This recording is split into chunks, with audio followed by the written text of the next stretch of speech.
We are here live streaming the Lindsay Clancy trial. Today is day 8. Court just started, but they are right now on the side. The judge is talking to the attorneys. We will see who they bring on today. When you come into the live, make sure you hit that like button. Subscribe to the channel. Make sure you comment, interact. I would love to hear where you're checking in from and what is going on. Very curious to see if the prosecutor will be on her game today and if she has all her ducks in a row.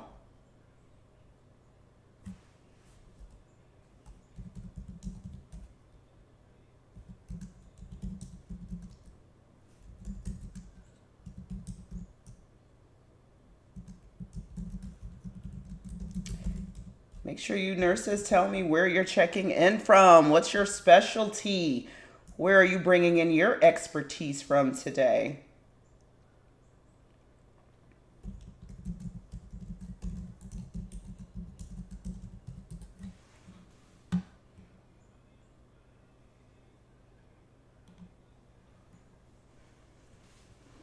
So we're just waiting here for court to start.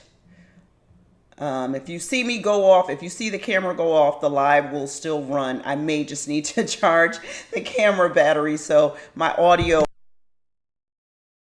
see me go off the chat, my camera, that's why.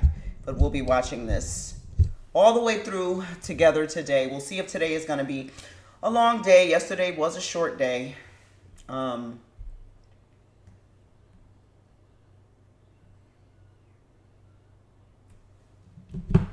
So we will see. They take a lot of breaks in this court.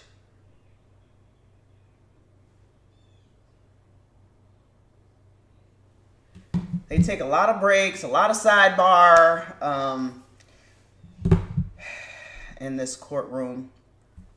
Hopefully today we'll be moving along here. Hopefully there's no more crime scene witnesses, etc. And we'll be moving along, hopefully.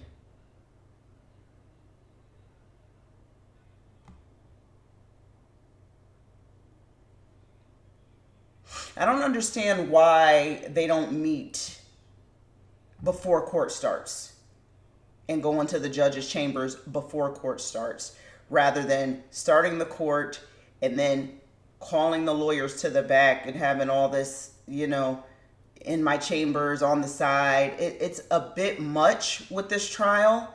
I've never seen this before. Well, I haven't spent much time in court, but I just, from the trials that I have watched, I've never seen this before. Like literally, they can't get through a whole hour without going on the side. And every morning he takes them on the side. Why don't they meet before he comes out to the bench? I don't understand. Let me know where you're checking in from. What's your nursing specialty? If you're a nurse, where you're bringing your expertise from today.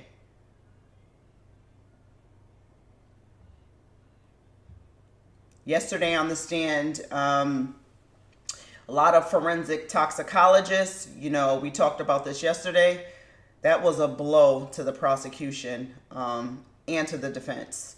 So, I don't know.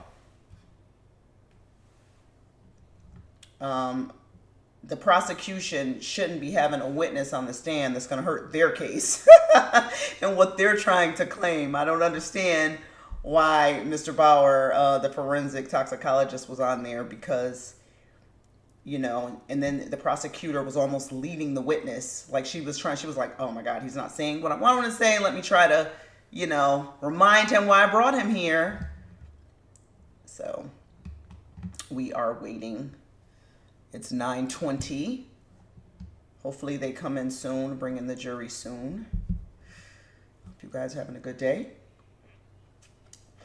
I am drinking protein shake and electrolytes because we are going to have a long day today.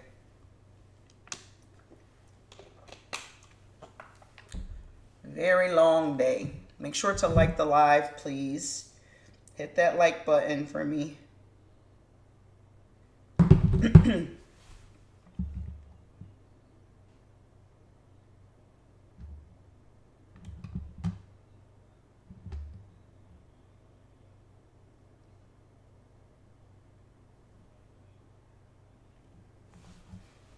Just waiting for court to start. And as I said, if you're just coming into the live, if you see the camera go off, it's probably charging, but court will continue to run until I come back off camera, but I will still be commentating, responding to the chat.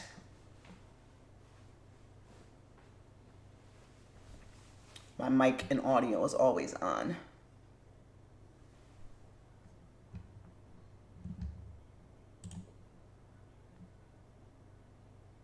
Yep, they're still on a break. This court and their breaks. I don't understand. Like they don't have any respect for the jurors' time either. You know, we're leaving early today. We're doing this, you know, we're taking a break. You know, we're taking another recess. It's like, Jesus, just get to business here.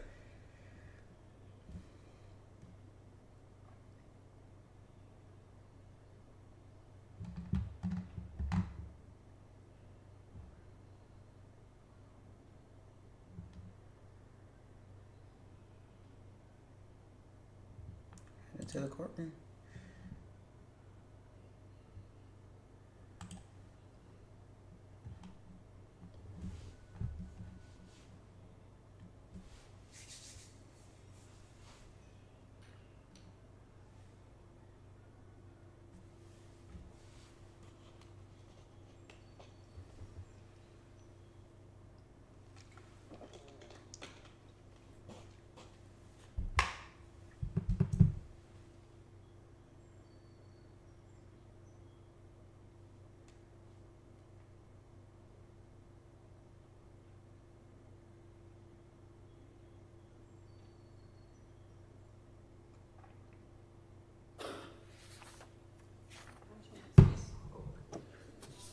All right, nurse gang, I think we got some action here. I didn't get that. I'll go back to my emails. Okay, we're on. Court, all rise. Jurors entering.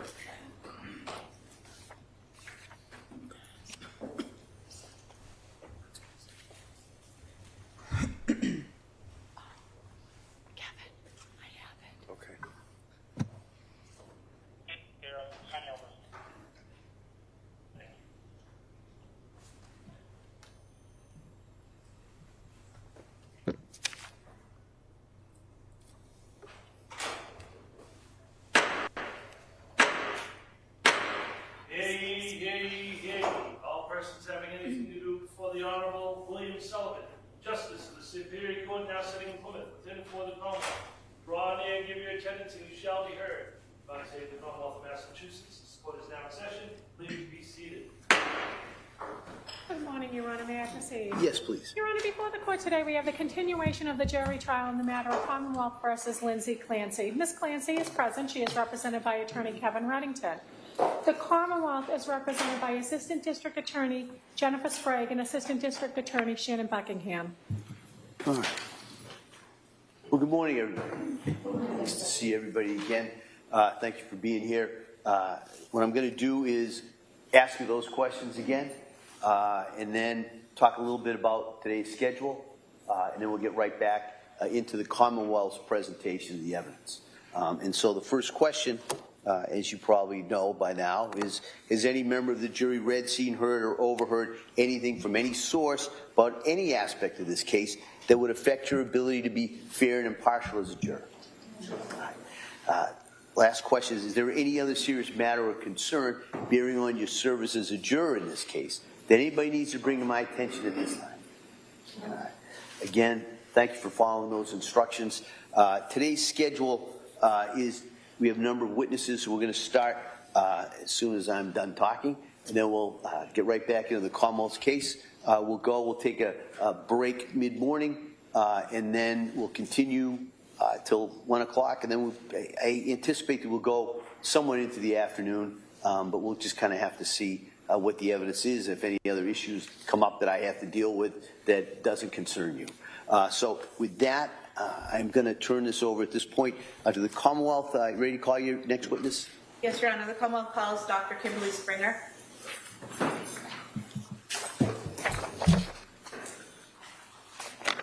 Just for the record, we do the same objection. Okay, thank you. Same rule.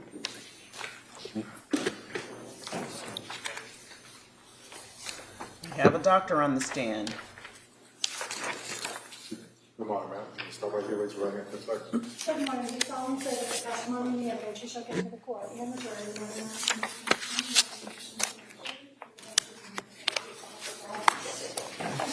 not All right, good morning, doctor. Good morning.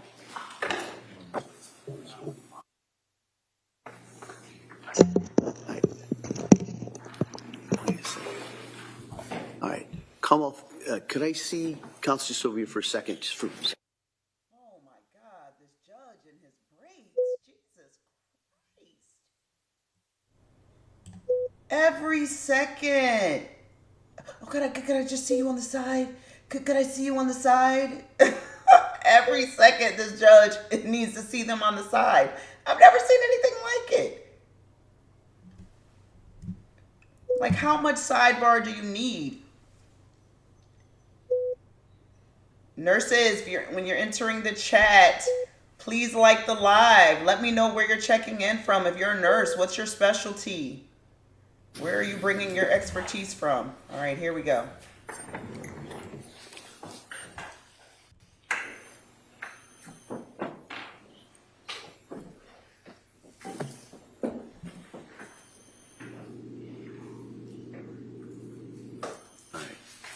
Does that work better for everybody?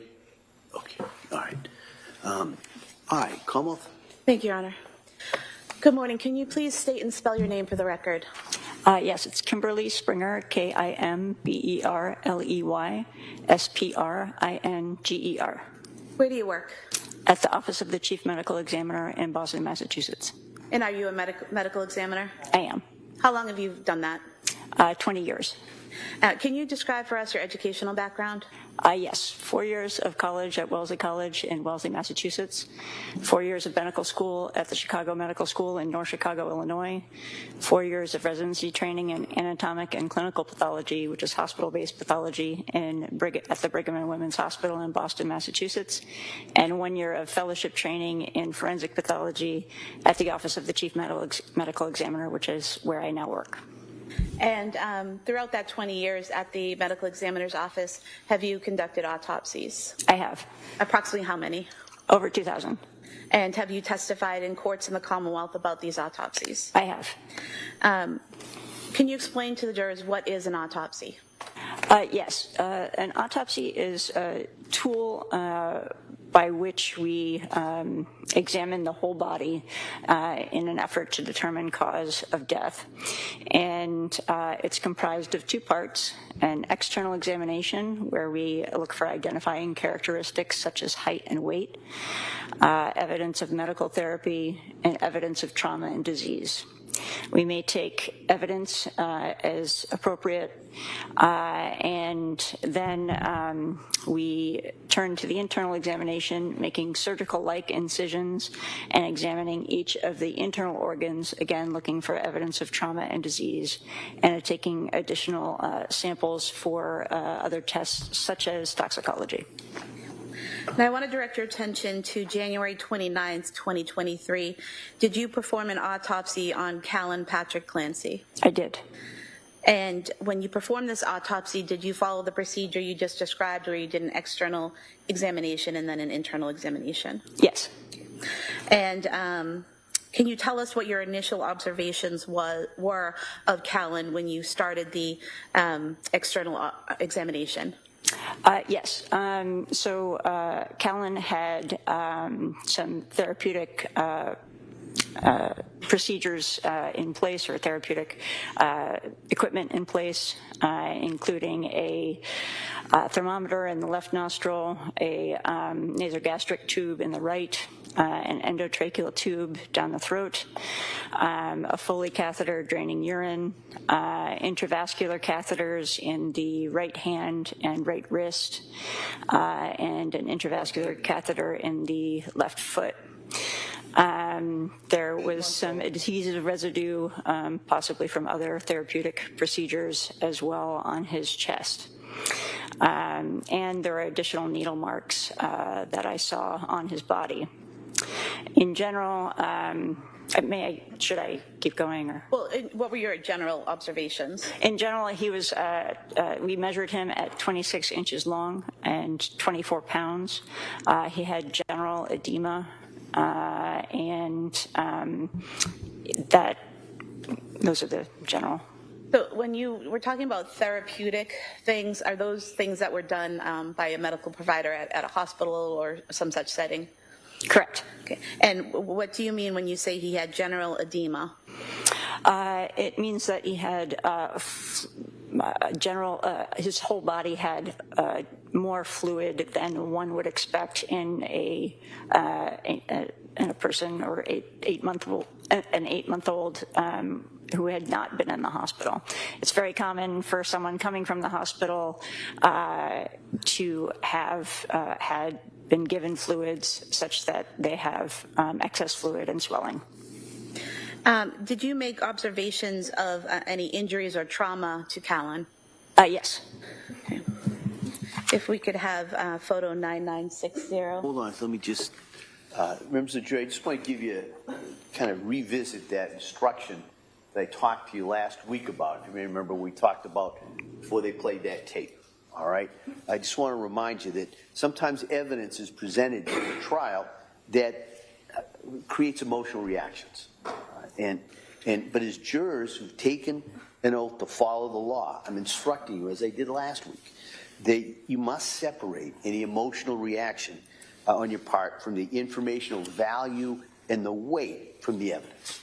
You must not be influenced in any way by the unpleasant nature of the photographs and testimony that you're going to hear this morning or throughout the whole trial as well. Wow. So you must find the facts in this case based only on the evidence. Are they about but to show something? you can't find those facts or base those facts on sympathy, anger, passion, prejudice, or pity against either side. So I appreciate that. I just kind of wanted to remind you of that. And with that, come on. Thank you, Your Honor. So photo 9960.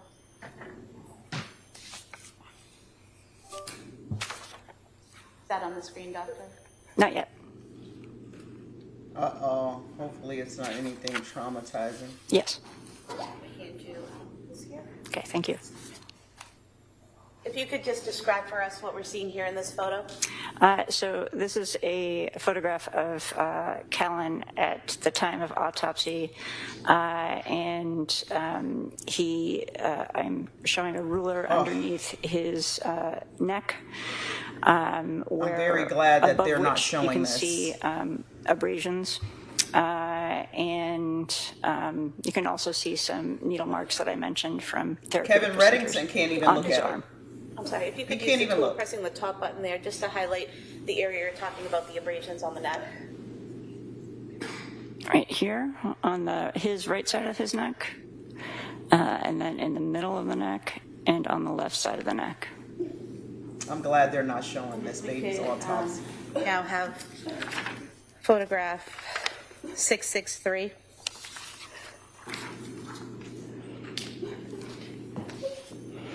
If you could tell us what we're seeing here in this photograph, Doctor. Lindsay's fault. She's falling apart This right is now.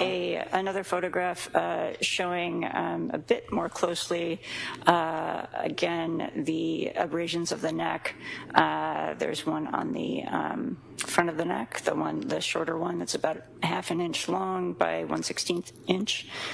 For those more familiar with the metric system, a centimeter is 2.5 centimeters is about an inch. A 1/16 of an inch is about 1.5 millimeters. So this is half an inch by 1/16 inch, and then on the right here, this is about 1.5 inches by a 1/16 inch. Lay people do not understand what this means. They need to, dumb it down a little bit so the jury can understand what she's describing. That photo, please, 9960. I'm sorry, 663. I just want to point out between the ruler and the abrasions, you can see a paler line. That's a normal infant neck fold. That's not a injury. Thank you. And 9952, please. If you could just point out for us here the injuries of significance to you. Here, sorry, I think I did that. We could go back to the prior photo, please. I got it. It's the top button. Yep. Okay, so these again are the abrasions on the left side of his neck. And If you're just tuning in, they're going over the autopsy for Callan, the 8-month-old baby. I'm glad that they're not showing that to the public. Lindsay has been visibly sobbing ever since they started posting these photos. petechial hemorrhages, which are dot-like hemorrhages underneath the skin on the face.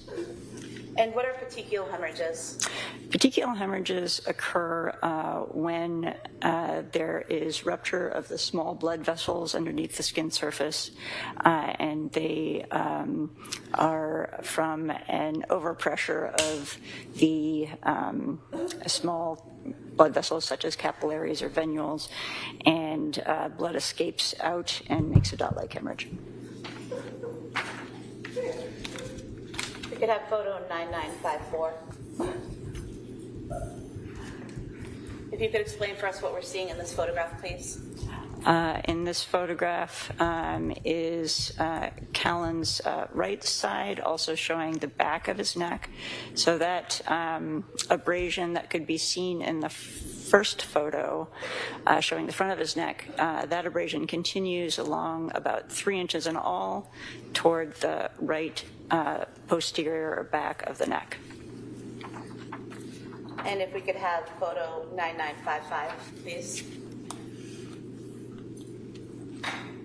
Oh, no. Is this a close-up photograph of what you just Oh, okay. described? Yes. Don't show it. I can show that. Right here. Thank you.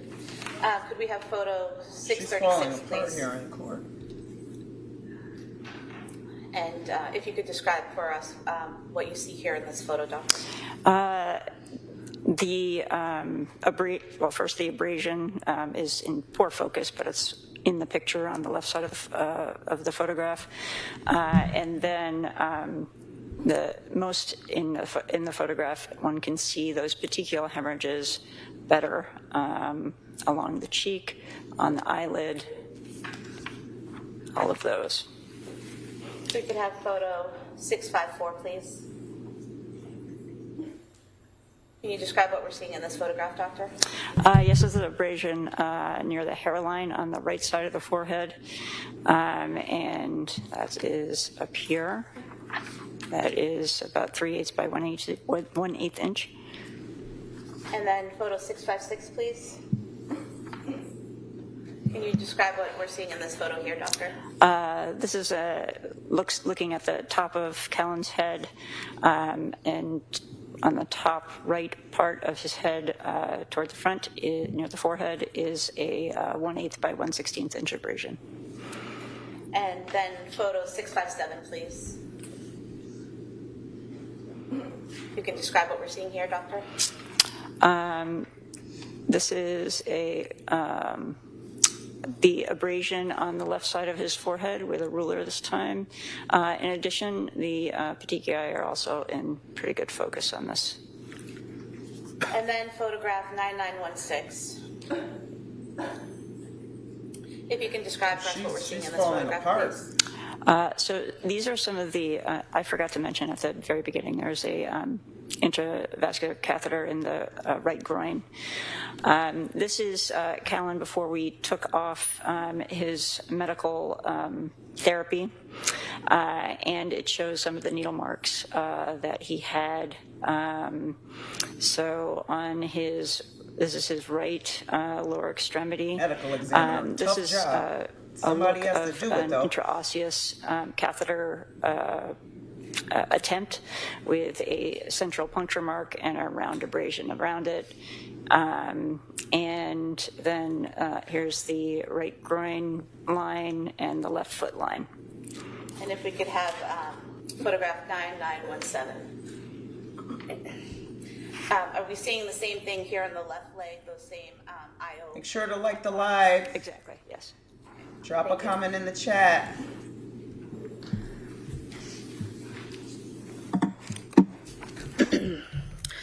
Glad they didn't Doctor, show are this you able baby's to date photos. the wounds to the head, the abrasions and marks on the head? Are you able to say when those got there or how long they'd been there? I can't precisely, but they have signs of healing in the form of scabbing. And would that indicate that they weren't fresh wounds that happened the day you saw him or the day prior? Correct. In terms of the marks around Callan's neck and the petechiae around his eyes and face, Petechiae. did that give you an indication here of the mechanism of death for Callan? Yes. And how so? So it is consistent with a ligature strangulation, given that the abrasions are linear around his neck and there are petechial hemorrhages above those lines of abrasion. And how is it that when someone is strangled with a ligature, that causes petechiae in the face and eyes? So what happens is that the blood vessels that supply blood to the neck are compressed. And so there are jugular veins, which are a lower pressure system, and carotid arteries, which are a somewhat higher pressure system. And so as the vessels are compressed, if there is a backup of blood in the head, there can be an increased pressure in those small blood vessels that I mentioned, and they can rupture, causing the petechiae. But basically, is it similar to a balloon filling up, but it's not air, it's blood and pressure in the face? Yes. And so when that pressure gets too great, is it that the capillaries are basically bursting and causing those little red marks? Yes. Most texts say capillaries, some say venules, the small blood vessels. And how is it that this process, the strangulation by ligature, causes death physically? How does it physically happen? So the blockage of blood, either both to and from the head or just from the head, will cause a lack of oxygen to arrive at the brain. And there can be an element of airway compression as well, such that the lungs can't oxygenate properly. If you're just tuning in, this is the medical examiner talking about Callan, the 8-month-old's autopsy. The organs to fail. And based on your examination of Callan, did you come to a determination based on your training and experience to a reasonable degree of medical certainty as to the cause of his death? Yes. And what was that? Complications of mechanical asphyxia. And why is it complications of mechanical asphyxia instead of just the asphyxia itself? Because he was resuscitated, and so He his for a heart little began while. to beat again. So from the 24th to the 27th, there was a continuation of support of his organs to in the hospital. And so if he had a stopped heart at the scene, and in that case I would have just said mechanical asphyxia, but since there was a 3-day hospital stay, I said complications of mechanical asphyxia. So the word complications doesn't mean that something happened at the hospital to cause his death. It's just that the strangulation caused his death, but he didn't die for a few days. Correct. Commonwealth would move to submit the autopsy photos as the next exhibit. Same objection. Same objection. They may be admitted.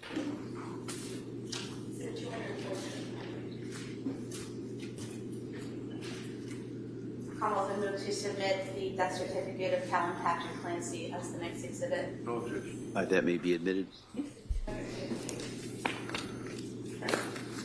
I have nothing further. Let's see if Counsel? Attorney Reddington's going All to right. cross-examine. Thank you. You may step down, doctor. Thank you. Yeah, I don't, you Counsel, know, can I the see medical just examiner, briefly? there's really no reason to cross-examine her, right? Like, we know the kids died by strangulation, so we know what happened there. I don't know. Drop it in the chat. You know, was the medical examiner's testimony needed? Short break at this time.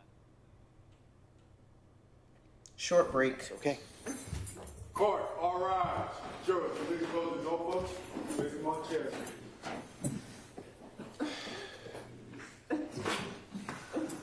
Lindsay's visibly upset here. They're trying to take her out of the court. Oh, she's falling apart. They moved the camera. Oh, she's having a breakdown there in court. She's having a breakdown there in court. That's why they're This taking court a will be break. in recess. Court is in recess right now because Lindsay was struggling there after that testimony. Crypto Trade says, why is she even pretending this way when it's so obvious? Did we she really broke down here when they were talking about Callan. I noticed, you know, during the trial, through the course of this trial, anytime they speak of the baby, Callan, she gets visibly upset when they talk about him. The prosecution has said that she had some favorites in there with the kids. Dawson was her least favorite. He got it worse during the killing. She separated him from the other kids. He didn't have any clothes on. Sarah says, I think the defense did that to show the jury how horrible this was. Yes, Sarah. I think so too. I think so too, because they're only going to talk about Clancy. It looks like she's off the stand, unless there was another medical examiner for the other two. I'm very glad that they didn't show those photos, because I was going to have to turn it off, because we can't, you know, the graphics like that. The judge made sure, he said, listen, you know, you guys have to just just stick to the evidence, just look at the facts. No sympathy. You can't think about sympathy. Because Lindsay was breaking down out there. Very, very traumatizing trial. But he said in the beginning that, you know, it was going to be traumatizing for them. Wow. So they're on a break here. Because Lindsay was falling apart. With everything that we've heard over the last 8 days, what are we feeling? Are we feeling like she was truly psychotic and didn't know what she was doing at the time? Are we feeling like she planned this whole thing out and knew exactly what she was doing? Also, how can you separate feelings when you see these pictures? Yeah, exactly. If you noticed, her lawyer couldn't even look at the photos. Kevin Reddington couldn't even look at the photos himself. It was just horrific, just horrific. Poor baby. They tried to save that baby, Callan. They tried to save Callan. They tried to save him, you know. Wow, he went through a lot. He went through a lot. She strangled those kids. Jesus. And she's like losing it there. You know, I don't know if this is factual, but they said that there are 2 nurses from the prison, like, here with her for a trial. I don't know if they have, you know, like medication for her. I don't know, you know, but they did say that there's 2 nurses who are here with her from the prison during her trial days. You got to sit there and you did this. You have to stand trial for what it is that you did to those children. You have to go through it. You have to face what it is that you did. So, good morning, everyone. Make sure to like the live. We will be here for a long time today, the full 8 hours. If you're just tuning in, the medical examiner just got off the stand. Lindsay Clancy was visibly upset, so we're on a break. If I go off the camera, the audio in the trial will always still run, but the camera battery has like 2 hour. It has a 2 hour life, so I would have to take the battery out and rechange the battery. So if you just see my camera go dark, the live will still run. We won't miss any trial time. And my mic will still be on, so I'll still be commentating until I get the fix right and I get a battery pack, like this thing to plug in so it can just run continuous for 8 hours. Yeah, so make sure to hit the like button there. When I heard doctor, I was thinking, you know, maybe doctor I was thinking that they were, you know, moving their case along, but they're still into like the, you know, forensic part of it with medical examiners, etc. I thought when they had the nanny on yesterday, we were getting somewhere, but I don't know.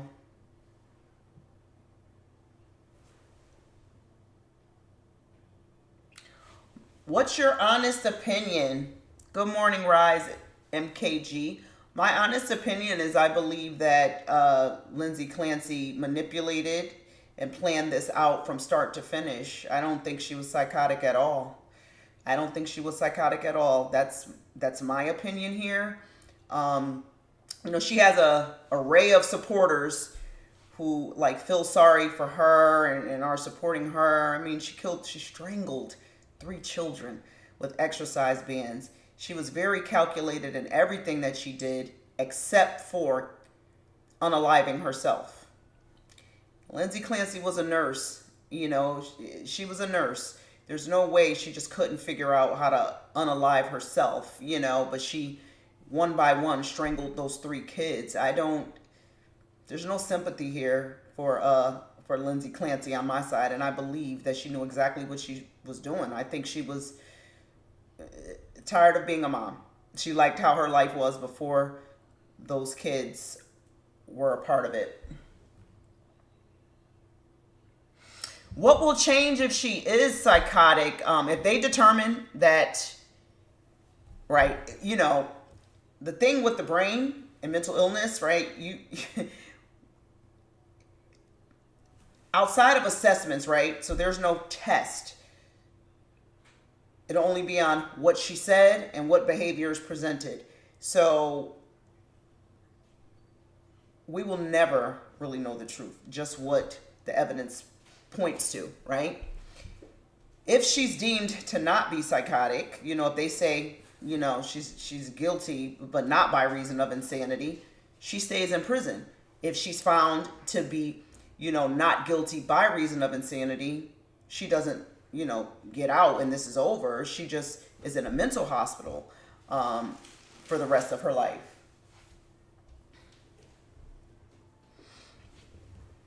So, you know, the honest truth is We can look at all the evidence. No one will ever know what happened that day and what was going on in Lindsay Clancy's mind except for Lindsay Clancy. Like, and that's the thing with this. No one will ever know what actually happened that day.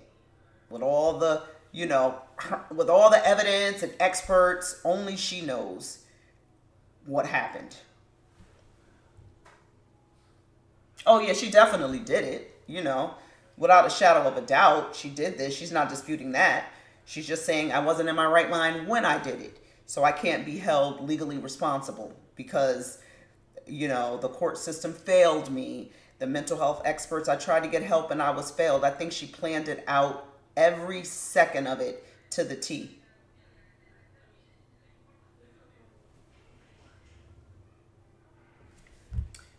I live here 5 minutes away. It has everyone torn. I need to hear psych MDs, NPs, and forensic experts to know, do we know had a system failure back then during COVID, but 3 babies are gone. Good morning, Sarai. Good morning, Angel. From Louisiana. Hello. Good morning. Good morning. Right now we are on a break. The court is on a break because Lindsay Clancy, if you're just tuning in, she had a breakdown after they showed the pictures of Callan Clancy.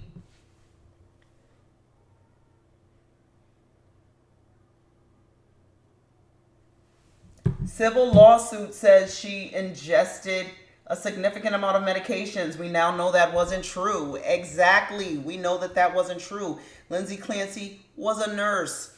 If her lawyer, you know, his whole defense in the beginning was, oh, it wasn't a fake, you know, suicide attempt. She tried to take herself out. Wounds were superficial. There wasn't enough medication in her system to have been trying to overdose and unalive herself. So that's all debunked. She jumped out the window but didn't plan on getting paralyzed. You know, I thought for a while about this jumping out the window incident. You know, I thought for a while about that. Clearly, she was trying to slide down, right? It's debunked that she went head first. She didn't have an injury. I thought about that for a while. I'm like, what if she was going to try to say that there was a intruder in the house? I don't know. I've thought about that. I really did think about that.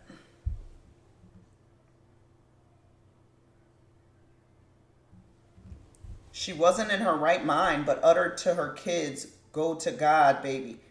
Oh, I didn't hear that part. I did not hear that part. I believe Lindsay Clancy was in her right mind. I believe she planned the whole thing out. She was tired of being a mom. She was too calculated. There's been so much evidence just shown at this point, you know, the surveillance footage showing her when she didn't know anyone was watching at the museum, having a good time with her family, you know. But then she reports, oh, I can't do anything. I can't move around. I can't do this. I can't do that. Then they show you at the water park with your kids, sliding down the slide, just having a good time. You know, they say the best time to see someone is to, you know, watch them when they don't know you're looking. So that surveillance footage, you know, didn't go with her being so overwhelmed, so stressed. I feel like she was overwhelmed or stressed whenever Patrick wasn't in her sight. You know, her husband is now married. He has a new wife. He's married to a doctor now, you know. So we will see. It's very quick to move on after a tragedy like that. Lindsay Clancy is a monster. 3 life sentences without parole. Yes, I'm very shocked by the fan base that Lindsay Clancy, that she has. I'm very shocked by that. all over across social media, all you see is, we're so sorry for Lindsay Clancy. The system failed her. We're so sorry. I'm sorry? Are you serious? No, I'm not sorry for those 3 children that she killed. No one is talking about them. Strangling someone, and that's a hard way to die. So, and then at the hands of your own mom? No, I don't feel sorry for Lindsay Clancy at all. She deserves to stay in there for what she did. In prison, not in a state psychiatric hospital either. You know, I've never seen someone rallying, you know, I've never seen a group rallying behind a murderer the way Lindsay Clancy has it. But right now, court is in recess. If you're just tuning in, court is still on. It had to go to recess because the medical examiner was on the stand talking about, you know, how Callan Clancy died. That was the 8-month-old baby. They showed his autopsy. Lindsay Clancy broke down. She never actually looked up at the photos, though. You know, she had her head down the whole time, crying, just listening to the testimony, but she never actually looked up and looked at the graphics. But so she was visibly upset, so they had to take her out of the court. So we are here on break. The judge made his little speech. You know, this isn't about sympathy. This isn't about empathy for either side. This is about just looking at the evidence. We understand that, Judge, but that's graphic. The jury is probably upset. Make sure you hit the like button. Make sure you hit that like button. Yeah, the conspiracy theories now are just outrageous. You know, we've gotten to this culture where people can't just kind of see just black and white with things now. There's always, it just can't be what this is. There got to be some other outlandish, you know, reason to this. And it's like, that's scary. You know, I've seen that they're now have convinced their mind that he did it and set her up. What are we even talking about here? What do you mean? She said she did it. I'm very confused as to that, but it's common, and I see it in my TikTok lives, and I see it in my comments. It's disturbing. It's disturbing. Has Patrick Clancy moved on with his life and away from Lindsay? Because I don't think he'll ever get over what happened to his children. Yes. But did he unalive his own kids? And they're talking about he changed his shoes and all these conspiracy theories. And I'm like, no, we need to stick to just what the facts are showing and not get into fairy tale world. But they have turned into a cult. And once they're brainwashed by whatever they're seeing, you can't stop them. It's outrageous. Her eyes are like black holes. They're just like, you know, like the movie The Ring. She's just like, just staring. You know, they probably have her on a lot of medications to get through this. But yeah, we're living in different times with the conspiracy theories. I mean, it's every day on social media, and we just have to stick to facts. You know, on all my platforms, I try to keep it just strictly to facts of things, because you know it could get crazy. I mean, people can't even.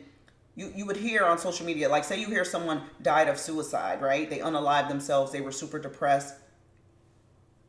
The commenters automatically go to, no, someone killed them. Like, I mean, if you don't protect your platforms and what you interact with on social media, it can gobble you up. And it can definitely drive someone like insane.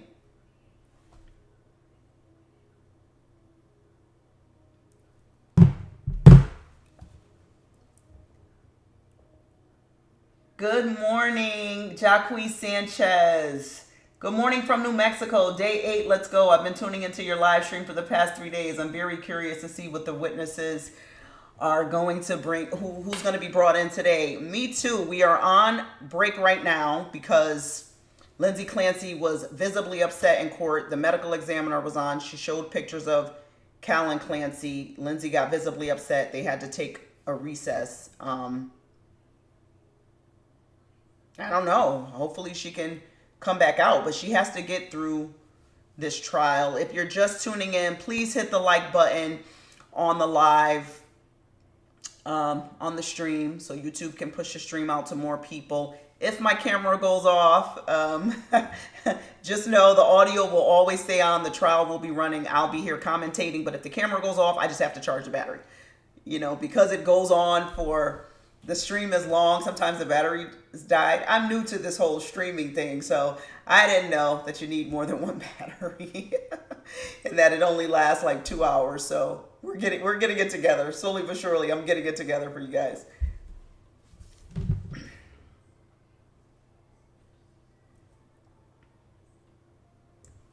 American society cannot handle women being the actual villain when it comes to anything, especially relationships and or marriage and the unaliving of children.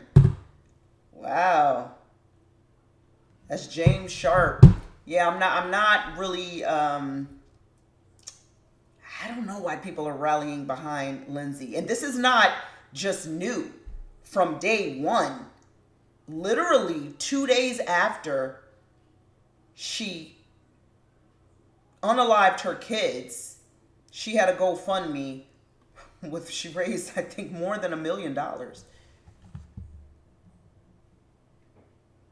So from day one, she's had these supporters. From day one, she's had these supporters. So very, very, very disturbing with Lindsay Clancy. I don't get it.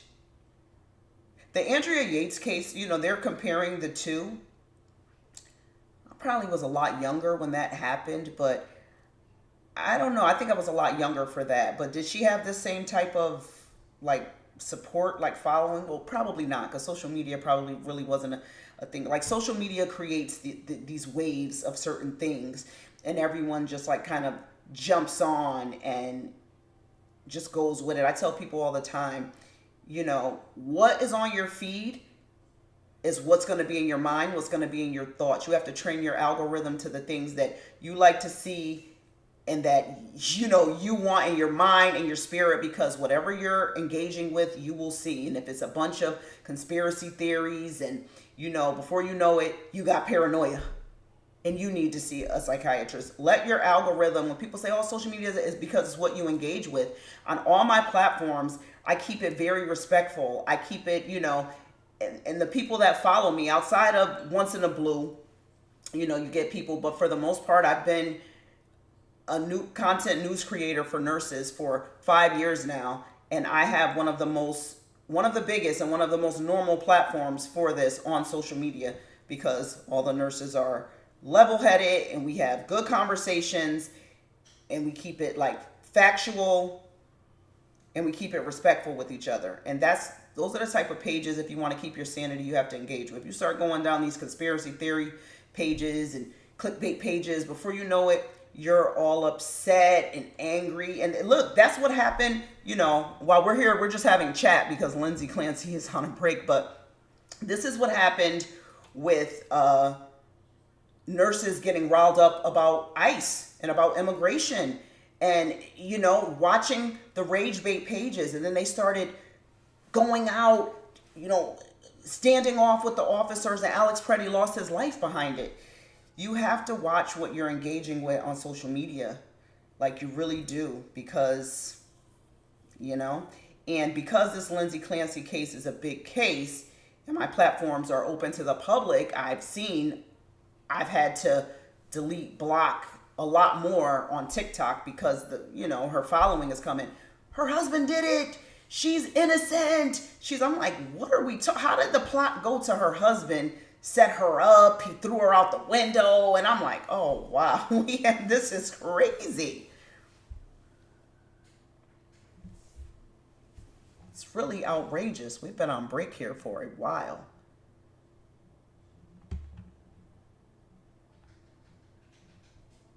We've been on break for like 20 minutes, I believe. But they will come back in pretty soon. They'll come back in, most likely break from 1 to 2, so we can all go get ourselves a little something, little bite to eat. They'll break from 1 to 2, and then we'll come back. I'm curious to see who the prosecution's next witness is. I really want to hear what the NP Gelada and what Dr. Tufts, the psychiatrist, have to say.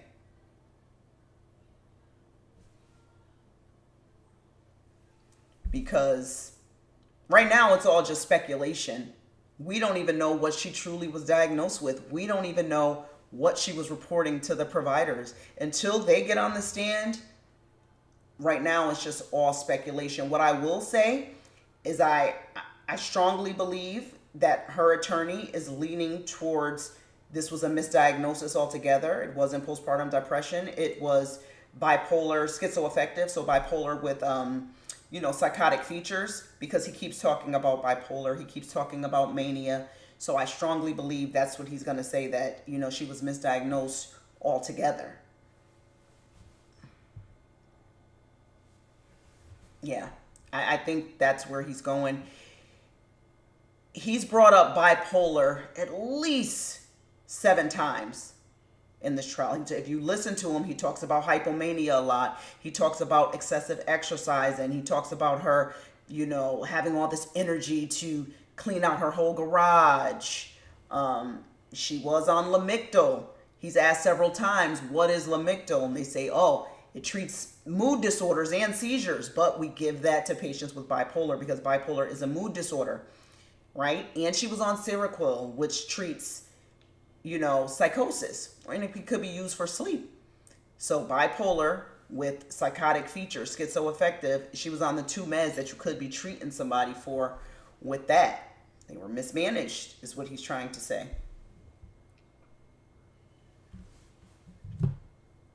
Yeah, so I think he's going with that defense. I don't think he's going with postpartum psychosis at all, because postpartum psychosis usually peaks between 2 and 12 weeks.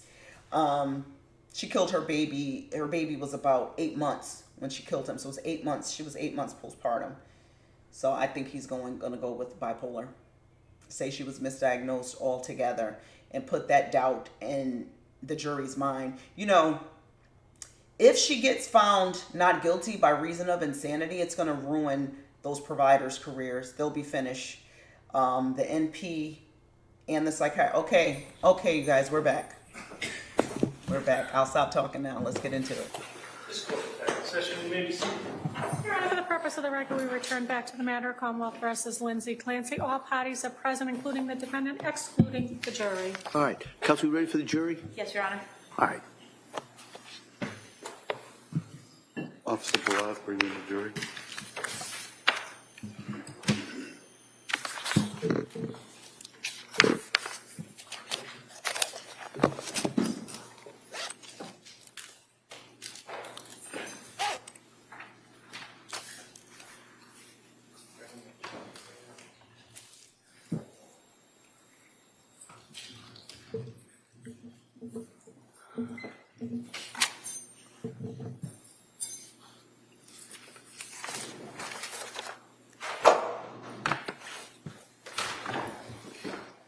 Court, all rise. Jurors entering.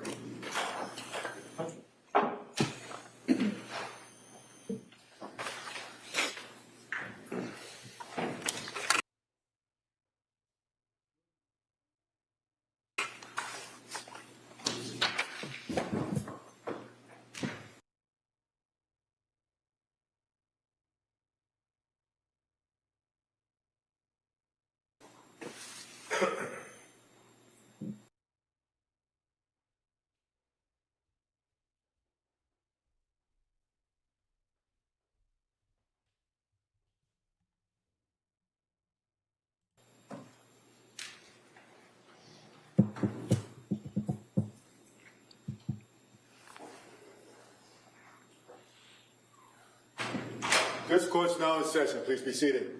Your Honor, for the purpose of the record, we return back to the trial of Commonwealth versus Lindsay Clancy. All parties are present, including the defendant and including the 18 jurors. All right. Thank you, everyone. So we're going to now return to the Commonwealth's case. Attorney Sprague? Thank you, Your Honor. Commonwealth calls Dr. Lindsay Rochert.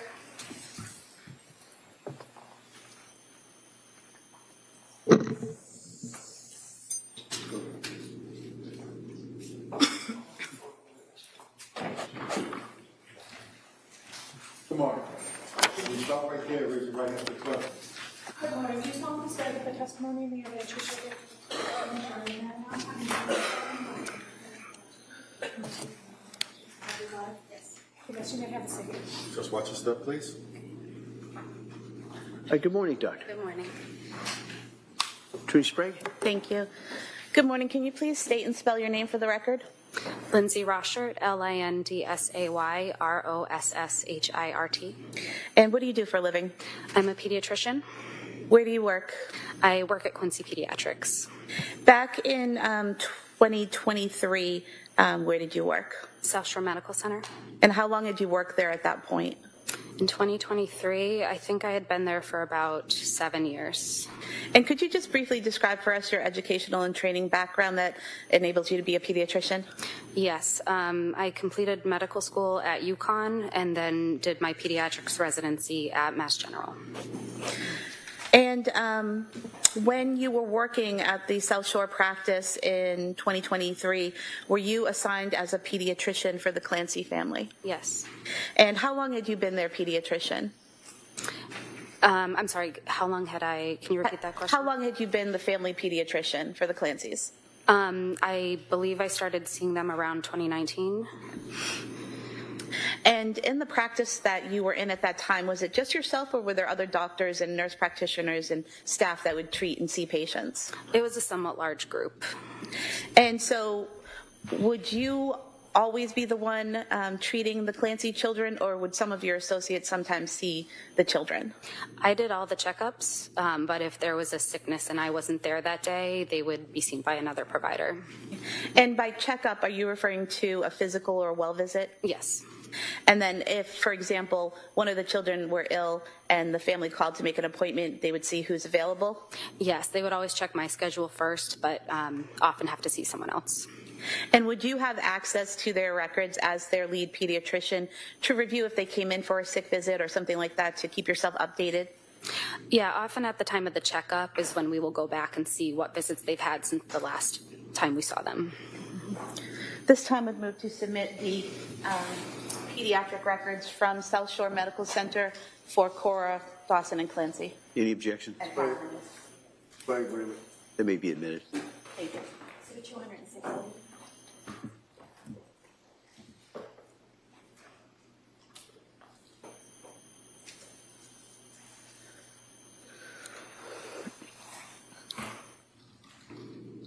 If we could focus for a moment on Callan Clancy. He was born in May of 2022, correct? That sounds right, yes. And you were his pediatrician from the time he was born? Yes. While you were his pediatrician, did his mother, Lindsay Clancy, ever talk to you about Callan having issues taking a bottle? Not that I can remember. Was there anything out of the ordinary health-wise with Callan? No. Was there any issues, or were there any issues with him meeting his milestones? No. What about Dawson Clancy? Did he have any health issues or concerns that you were aware of? If I recall correctly from the notes, I think just a peanut allergy, if I remember, but otherwise he was healthy. And Cora Clancy, did she have any medical issues? I think asthma, that was pretty well controlled, but she was also healthy. Now, in your role as a pediatrician, are you aware of postpartum issues, and are there certain things that you look for in new moms when you're treating babies? Yes, we're certainly aware of it, and we try to look for any kind of outward signs at some of the initial newborn visits. What do you do in terms of... Yes, so since we're obviously caring for the child, we are not really able to diagnose or manage anything for the mom, but we do try to connect her with resources, whether Massachusetts has some postpartum resources, or often we'll refer to have her try to contact her OB. When you were interacting with Lindsay Clancy, when you were treating her 3 children, did you ever see the need to refer her for any of those services? No. And did you ever see any of those visible signs that you talked about, the flat affect or anything like that, when you were interacting with her? I don't remember anything like that, no. Now, I want to ask you about some of the things that are in the medical record that the jurors will see, so that you can just kind of explain what they'll be looking at. Mm-hmm. showing you a record here from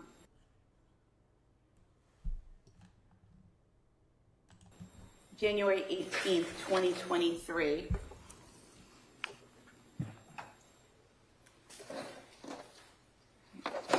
Issues with the brightness, I'll just bring it to you. You just look that over, and is that consistent with the medical records from your practice? Yes.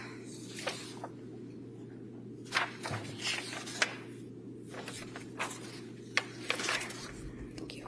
And so, for example, with this visit, Callan Clancy, 7-month-old male, here with mom for bilateral ear pulling and fussiness.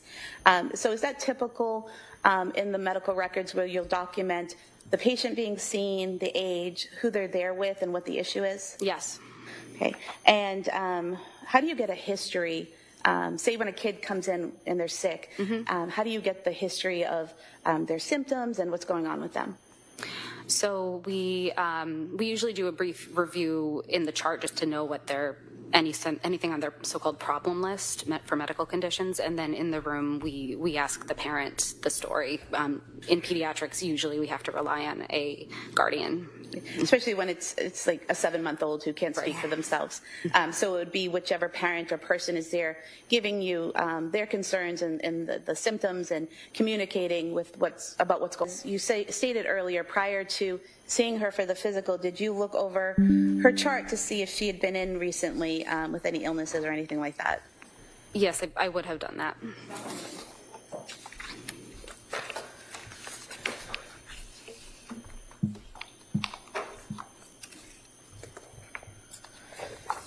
And so would you have seen this note when her mother brought her in on December 27th, 2022, with some vomiting and sore throat?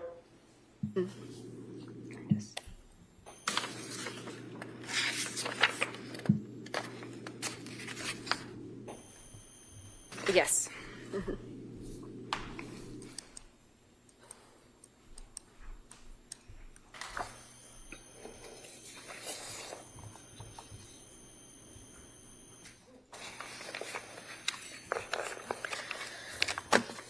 And again, if there had been concerns at that appointment, they would have been noted in the record? Yes. And then as the pediatrician, if you'd seen some concerns, would you have addressed them with the parent? Yes. And that didn't happen on January 24th, correct? Correct. And speaking specifically to January 24th, 2023, that was Cora's 5-year physical, is that right? Yes. And sometimes in the record it's called a well visit? Yes. And what were your observations of Cora that day? As far as I can recall, it was a very normal visit. Cora seemed to be behaving normally. I mean, no kid's happy to be there for a checkup, but I didn't notice anything out of the norm. She seemed perfectly well behaved, and mom seemed appropriate as well. Mom seemed appropriate? Yes. Did you notice anything out of the ordinary about Lindsay Clancy's demeanor or behavior or interaction with you? No. Was she able to give you a history of how Cora was doing and what milestones she was meeting? Yes. Was she able to answer your questions? Yes. Did you have any trouble understanding her at any point? No. Did she seem to have any trouble understanding you? No. Did she have, visible tears or a flat affect or anything like that? No. Did you have a discussion with Lindsay Clancy about Cora having some stomach aches? Yes. And what was your evaluation of that and your recommendation? So we talked about the belly pain she was having. From what I could tell, I thought constipation might be possible. It's something we see a lot in kids. So I had suggested we try Miralax, which is a common stool softener we use, and wanted her to see me within 2 weeks if Cora wasn't feeling better. Okay. And when you recommended the Miralax, was Lindsay Clancy receptive to that? Yes, I believe so.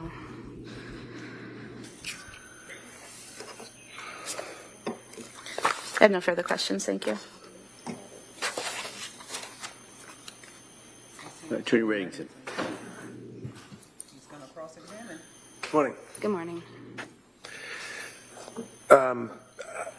What's the time frame that you dealt with the Clancy children? Because you took care of all three of them, right? All three, Right. yeah. Cora, I believe, was around 9 months old. So I want to say that I saw them from about 2019 until 2013. And when you would see the children, who would bring the children to see you for the checkups? Was it Lindsay, or was it Lindsay and Patrick, or was it? I think that Lindsay and Patrick came together for one of Cora's checkups, but as far as I can remember, every other visit was always Lindsay. And being an experienced pediatrician and being very protective of your patients, little kids, you're always looking to see if there's anything out of the ordinary, bruising, anything indicative of any type of psychiatric problems they may have, stunted growth or anything. Is that correct? Yes. You're always on the lookout for anything else, even if it's not mentioned to you, right? Right. Mm-hmm. Did you ever notice anything like that on the Clancy kids? No. Did they seem healthy? Yes. Did they seem happy? Yes. And in all the times that you would see Lindsay with the kids at your office, did she appear to be a doting or concerned mother for the children? Yes, she did. One of the questions that the DA had asked you is whether or not you're familiar with postpartum depression, postpartum psychosis, things of that nature. Would you agree with me, in your experience, extensive as it is, that a person can be suffering from postpartum depression and or postpartum psychosis and still talk? I'm not sure I have enough expertise to explain to answer that well. That's fine. That's fine. Thank you. Yeah. Was Lindsay the type of person, to your observation and your treatment of her, that she was kind of like, was she like a complainer? Would she complain to you about the kids being a pain in the neck and that she was aggravated with the children or anything like that? Not that I remember, no. In all of the times that you had seen her, let's focus, say, on the year of 2022 up through 2023, January 24th, when you saw the children, I'm sorry, Cora, I believe it was, last. Counsel had asked you whether or not you made any observations that you would have noted if she appeared to be suffering from any symptomology of postpartum. Do you recall her asking you that? Yes. Right. And in your treatment of the children and in your observations of Lindsay, did you know, or did she indicate to you, or did Patrick indicate to you, or anybody indicate to you, that in October of 2022, she was seeing a psychiatrist? No. Do you know Dr. Tufts? No. Did you know that after seeing Dr. Tufts that she was placed on a selective serotonin reuptake inhibitor, SSRI, Zoloft? No, I didn't know that. And again, you're the pediatrician. It's not your job to pry. I mean, if you see something, you would make note of it and try to help them out. But I mean, if they don't tell you, you don't know, right? Did you know, fair to say that you didn't know that she was then seeing a Dr. Paul, and then Paul left the practice and nurse practitioner Gelada? I didn't know that. Okay. Do you know them? No. The only reason why I ask if you know them is that South Shore Medical Center, is that affiliated with South Shore Hospital? I believe it was already owned by the hospital at that time. Okay. Latasha Dukes, nothing about her? No. Any medications? Did you know about her being on any medications? No, I didn't. She didn't complain to you and say that she had insomnia and that she was unable to sleep or having difficulty like that? Not that I can remember. Did you know that she called the suicide hotline twice towards the end of December? Protection. Overall. I did not know that. Okay. Did you know that she had been to Mass General Hospital and then ultimately on New Year's of 2000? Why would the pediatrician know that, Attorney Reddington? I don't like this line of questioning. Mental institution. I didn't know that. So when you saw her in January 24th, you did not know that she had been to McLean Hospital and had been on medications or anything, right? That's correct. Because again, she wasn't a complainer. Correct. She was a hell of a mother, wasn't she? I always thought she was a good mom. Thank you. Redirect? No, Your Honor. All right, thank you, Doctor. Thank you.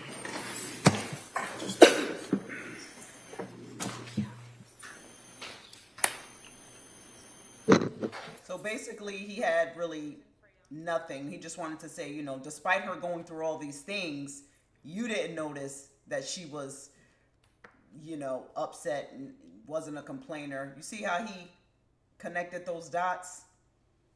He's a good attorney.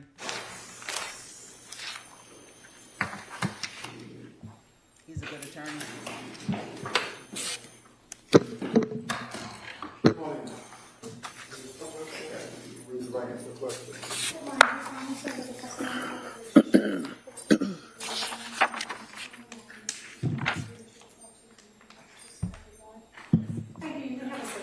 Watch your step, please. Morning. Morning. All right. I'm going to ask you to keep your voice up and speak into that microphone. All right. Attorney Sprague, please. Thank you. Can you please state and spell your name for the record? Susan Fraone, SUSAN-FRAONE, And your date of birth? 11/26/82. Where do you work? Learning Sprouts, And how long have you been working at Learning Sprouts? almost 6 years. What is Learning Sprouts? Preschool, daycare.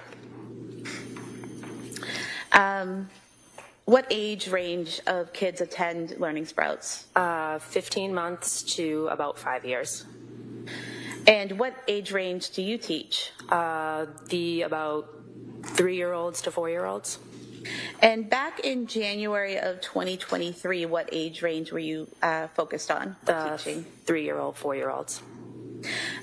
Was Dawson Clancy in your classroom? Yes. When did he start in your classroom? September of 22. And did you know Cora Clancy as well? Yes. How did you know Cora?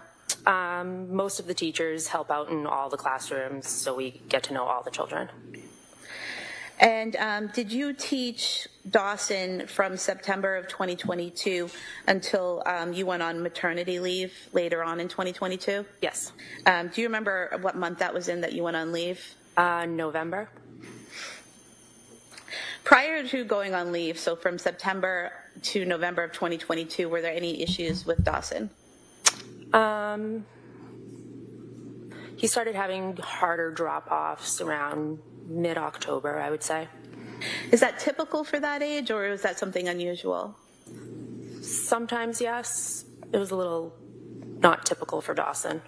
So prior to that, he was fine at drop-offs, and then sometime in October, drop-offs became a little harder for him? Yes. And did that resolve over time? Sometimes he would have better drop-offs, other times. But then I went on leave, so. And after you went on leave, sometime after Thanksgiving of 2022, did you see Lindsay Clancy, Dawson's mother? Don't really remember. I think I did. Do you recall having a conversation with Lindsay where she asked you how your baby was and how you were doing? Yes, we did have a conversation at some point because I was still bringing my oldest daughter to school every day. Okay. And so you had your child in November, and then this conversation is sometime either around or after Thanksgiving? Yes. And when you had this conversation and interaction with Lindsay Clancy, was that at the school? Yes. And how was her demeanor? Fine. Remember to hit the thumbs up, please. No. Did she appear to understand you? Yes. Did you have any trouble understanding her? Was that the last time you saw her? Yes. And you're a mandated reporter, correct? Yes. So if you had seen anything about Dawson's behavior or about the parents' behavior at any point that caused you concern, you would have had to report that, correct? Yes. And at no time did you make any reports about the family or the children or the parents? No. when you had that conversation with Lindsay Clancy sometime in November of 2022, did she ever say anything about insomnia or not feeling well or being depressed or anything like that? No. Thank you. Cross. Morning. So how long did you, in your capacity as a teacher at Learning Sprouts, know the Clancys? I started at Learning Sprouts in November of 2020, and Cora was in preschool at the time. Okay. So you obviously saw the kids on a fairly regular basis. Yes. And forgive me, what is a drop-off? What does that mean? I'm sorry. When the parents drop the children off at school. Okay. And when district attorney asked you were there difficult drop-offs, what does that mean? Sometimes when parents drop the children off, they'll be a little clingy, or they cry. Excuse me. Okay. Or they cry. And that would be the child would cry, maybe the Yes. parent either. I don't know, but Times. so did they have difficult drop-offs on occasion? I guess that Dawson Yes. would cry. Yes. How would Lindsay react? Was she okay? Did she seem concerned as a parent? I wasn't seeing as much of Lindsay. I was seeing more of Patrick. Okay. Thank you.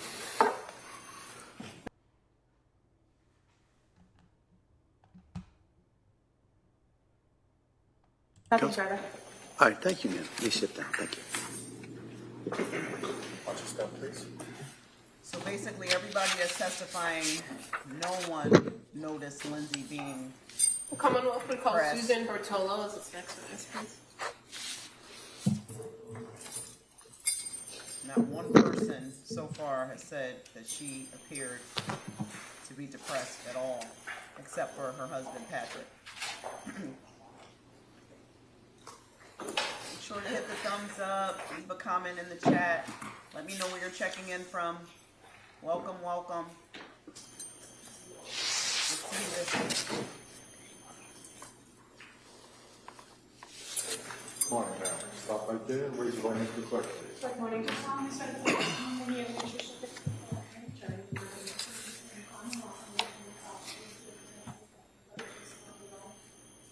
Ms. McClacy, watch your step, please. Good morning. Good morning. All right, I'm going to ask you to speak into that microphone. Okay. All right? And keep your voice up so we can hear you. Okay. All right. Come up. Thank you. Good morning. Could you please tell the jurors your first and last name? Susan Bertolo. And if you could just speak as loud as you can into that microphone, okay? Yep. Can you spell your last name for the record? Bertolo. And what city or town do you live in? Plymouth, Massachusetts. And where do you work? Leaping Frogs Preschool. Prior to working at Leaping Frogs, did you work at another preschool? Yes. Where was that? Learning Sprouts in Duxbury. And how long had you been with Learning Sprouts? 4 years. Okay. Did you teach a particular age group at that preschool? Yes, I taught the older preschool group. Okay, and at Learning Sprouts, are the classes kind of divided up in some way? They're divided by age, like toddlers, younger preschool, older preschool. And is there a particular label to the rooms that they're in? Are they referred to in a particular way? Yes, we were sunflowers. So your group, the 3 to 5 year olds, is the Sunflower group? Yes. And can you tell us a little bit about how the day is broken up for kids in the Sunflower group? Sure. So some children came in early at 8, and then the rest of the kids came in at 9:15. And then some were half day and some were full day. And as far as, excuse me, your role with the kids in the Sunflower room, you primarily interacted with them in the mornings, correct? Correct. And when the kids get dropped off, is it fair to say the bulk of the kids get dropped off around 9? Yes. And does that happen kind of like in a wave where parents drop off and they're kind of taken into the room as a group? Yes, so the way our classroom was set up, we met them. They were dropped off to us at the door, and then we brought them into our classroom. And they stayed with you in that classroom throughout the morning, correct? Yes. And the kids who stayed for the afternoon, did they stay with you in the Sunflower room or did they go someplace else? No, they did not stay with us. We closed up our room, and our kids, the majority of our kids, we had a couple went over to the Sweet Pea room, which was across the hall. And so are you familiar with Cora, Clancy, or were you familiar with Cora? Yes. And was she in the sunflower room with you? Yes, she was. Drawing your attention to September of 2022, what was her schedule, if you can recall? I believe she was scheduled, I don't remember the days. I think she came 3 days. Okay, and for the 3 days that she came, do you remember if she was just in the morning group, or were there any days that she eventually did an afternoon? So in the beginning of the year, she was 3 days and then went full day. And then towards the end of her time in our room, she did one afternoon, I believe. No, I'm sorry, one half day. Okay, so fair to say you then interacted with her at least 3 days. Yes. In the morning, and then she went to the sweet pea room in the afternoon? Yes. And who was the teacher in the sweet pea room? Stephanie. Would you be present when Cora was dropped off in the morning? Myself or my coworker Karen. We took turns. And fair to say there were always the two of you assigned to one room with the number of kids in the class? Correct. Now, as far as drop-offs for Cora, did you have the opportunity to interact with parents at drop-off? Briefly. And for Cora, who used to drop her off? Both parents dropped off, Pat and Lindsay. Did you see one parent more than the other? I recall seeing Pat more, but we took turns, so we didn't really ask each other who dropped off. When you say we took turns, you mean yourself and Karen? Karen, correct. Now, with the limited interaction at drop-off, did you have opportunities to interact in other ways with parents? Yes. And how did you interact with parents in other ways? Email or typically our class dojo, which is an app for the class. And that's something that can be done on the phone or a computer? Correct. And were the Clancys, meaning Patrick and Lindsay, fairly active or responsive to the dojo app? Yes. And do you know or do you recall who would be more responsive? Lindsay. How was Cora as a preschool student? Amazing. She was wonderful. Was she, in your opinion, ready for kindergarten? Yes. I'm going to draw your attention to January 23rd of 2023. Do you remember Cora coming that day? Yep. And do you recall who dropped her off? I do not. Did you notice anything different about Cora that day? Yes. And what was different? She needed to use the bathroom several times more than she normally would. And is there a reason why that kind of stood out to you, that she used the bathroom more than often? Yes, because our classroom did not have a bathroom in it, so we would go down at scheduled times before snack or lunch, and if a child needed to go, one of us would take that child, and that particular day, she went several times extra.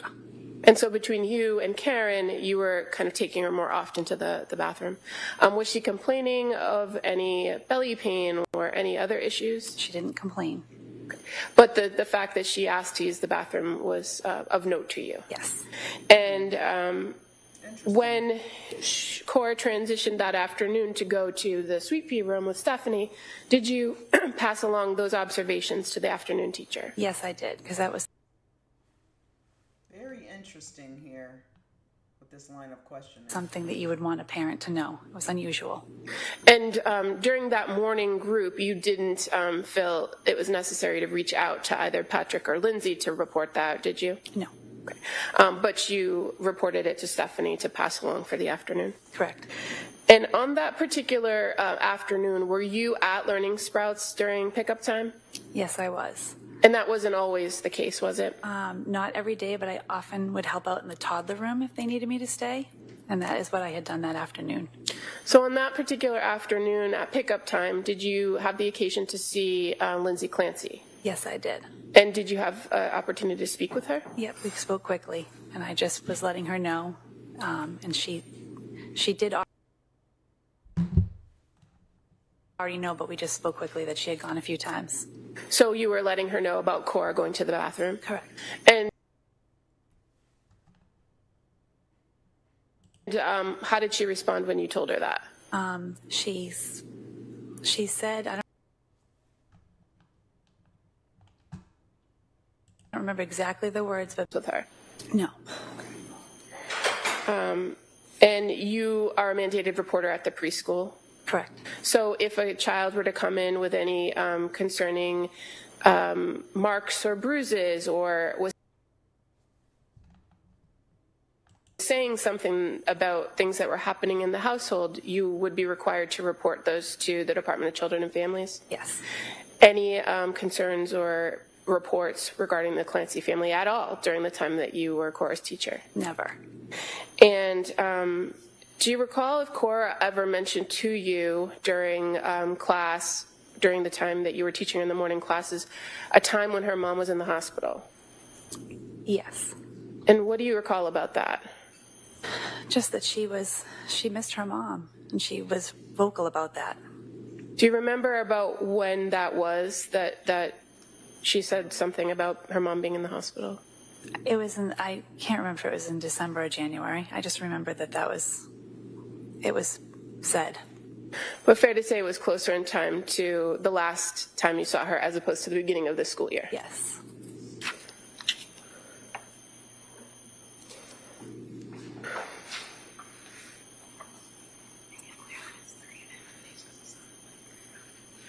Just to briefly go back to Cora's schedule, I know you say you can't remember exactly which days she came, but by January of 2023, Cora was coming for 3 full days and 1 half day, correct? Yes. Okay. Thank you. Mr. Reddington. No questions, thank you. All right. Thank you, ma'am. Step down. Thank you.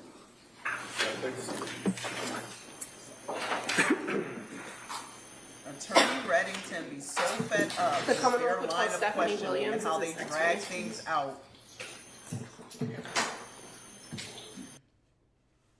And it's like some of their witnesses, why are they even, witnesses?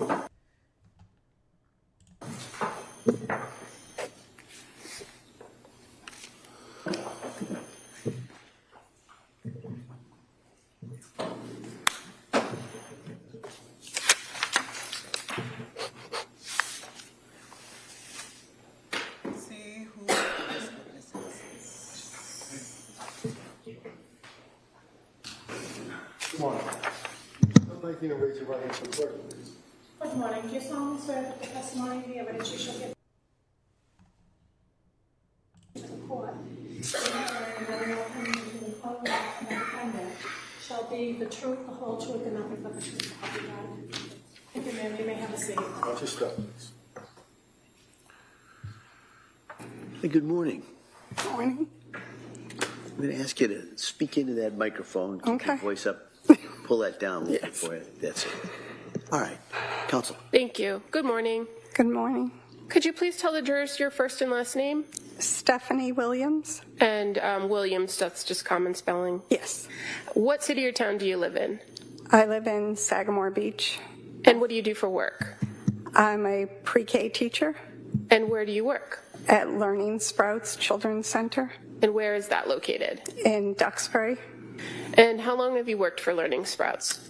About 6.5 years. What age group do you teach?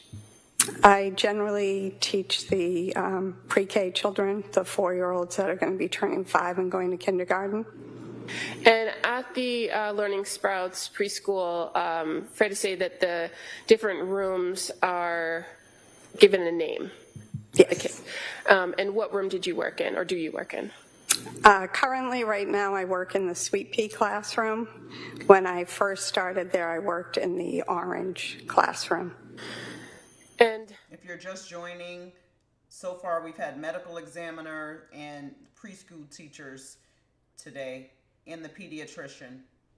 how many people would teachers would be in the Sweet Pea The room like with you? button. I was the only teacher in that room. Was it a full day program for you in the Sweet Pea room? Yes. And were there some kids of that age group, the 4 and 5 year olds, that would only be there in your Sweet Pea room in the afternoon? Yes. Those kids, where would they usually be in the morning? In the sunflower class. And fair to say, the sunflower class was more academic curriculum based, and the Sweet Pea room was not in the afternoon. No. Oh, in the afternoon, yes. So tell us a little bit about what afternoons would be like. Basically, they would go outside to play. They would be playing in the room. They would take rest time, and then they would get up, have an afternoon snack, and then if there was time permitting, they would be able to play in the classroom or color, do artwork. And generally, the afternoon kids in the Sweet Pea room, they'd go until 4, right? Yes. And that was the time for pickup for most of the kids? Yes, that's when we close at 4 o'clock. Okay. Did you know Cora Clancy? Yes, I did. And how did you know her? I was Cora's teacher when I first started at Learning Sprouts when she was 3, and then she came into my classroom in the afternoons from September to January. So from September of 2022, when she's still 4, into January of 2023, after she had turned 5, yes. She would come 3 afternoons into your classroom? It was first 3, then it switched to 4 afternoons. Now, when she would come to your classroom in the afternoon, what would she be coming into? Is it snack time, nap time, rest time? Usually it would be getting ready for rest. And would she be brought to your classroom by one of the teachers downstairs or at the Sunflower Room? Yes. And you're familiar with Susan and Karen as the teachers in the Sunflower yes. Room? Now, how would you describe Cora? She was a sweet little girl who loved her little brother. She loved to draw, play with babies, play princess. She liked Princess Sophia.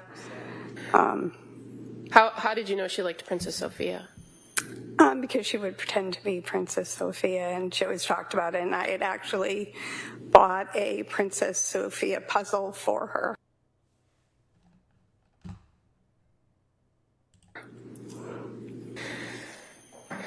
Now, I'm going to draw your attention to January of 2023, more specifically the 23rd. Did Cora come to your classroom that afternoon? Yes, she did. And did you observe anything different about her? She hadn't been feeling well, and the teachers from the Sunflower class had told me that she wasn't feeling that well. Did you observe that of her as well? Well, she did nap, and then she, when all the other children were getting up and getting ready to leave, for the day, she was reluctant to get up off her cot and was still there when her mother came to get her. Did Cora say anything to you why she wasn't feeling well? If she just did? Oh. I think she just said her tummy hurt. Okay. And so you just kind of let her rest for the afternoon. And so, who picked her up that day? Lindsay. And so, normally in pickup, does the parent come to the classroom to pick up the child? They usually come to the door, and we send the child out. And that would just be the door of the classroom, not the building? Yes, because I had a door that led outside. Okay. So on this particular afternoon, Lindsay Clancy came to pick Cora up at the door. And so what, if anything, did you tell Lindsay? I told her that Cora had napped, and she had said she wasn't feeling well, that the other teachers had told me that she hadn't been feeling well, and that she was still laying on her cot. And what did Lindsay say or do after you told her that? She came into the classroom and picked her up off the cot and said, "Oh, baby, come on, let's go get Dawson and we'll go home." And so at that moment, when she came to the classroom, she hadn't already picked Dawson up? No, she went upstairs to pick Dawson up. And when she came into the classroom and told you that and picked up Cora, did you notice anything different about her than any of the other times you had interacted with her? No. In any of the time that you had interacted with Lindsay Clancy from September of 2022 to January 23rd of 2023, did you notice anything different about her? No, she was just a very loving mother who cared about her children. And did she share anything with you about her family or about anything that was going on in her household at that time? No. And you, as a preschool teacher, are a mandated reporter, correct? Yes, I am. So if you were to observe something either on the child or from what the child said or behavior of a parent, you would be required to report that? Yes, I And would. as far as the Clancy family went, you didn't notice anything and you didn't report anything, did you? No. Thank you. All right. Mr. Reddington. Thank you very much. All right. Thank you, ma'am. May step down. Thank you. Watch your step. They really don't have much to offer, but I guess the prosecution is just trying to Someone set the called stage. Andrea like Hennigan. No one saw that this woman was depressed. She was behaving and interacting normally with everyone. If you're just joining, hit the like button. Please subscribe if you're not already subscribed. Thank you for being here. Attorney Reddington seems frustrated. Is this another teacher?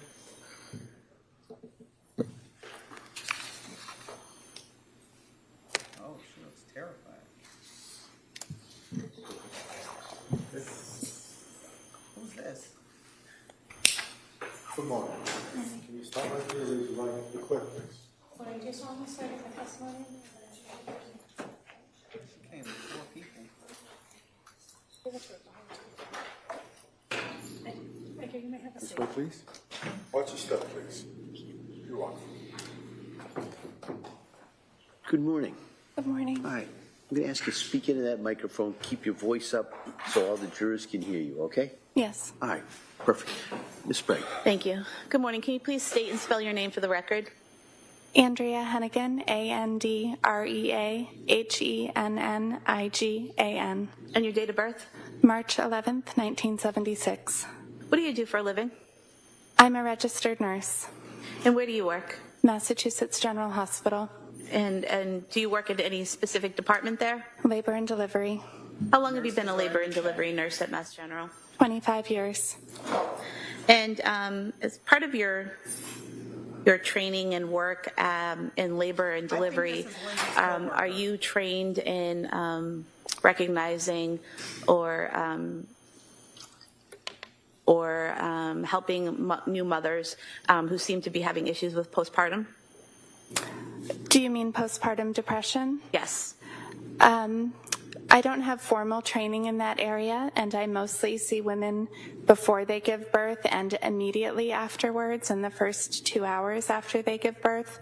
If they come back to the hospital during the postpartum period for a concern, we do screen patients for postpartum depression.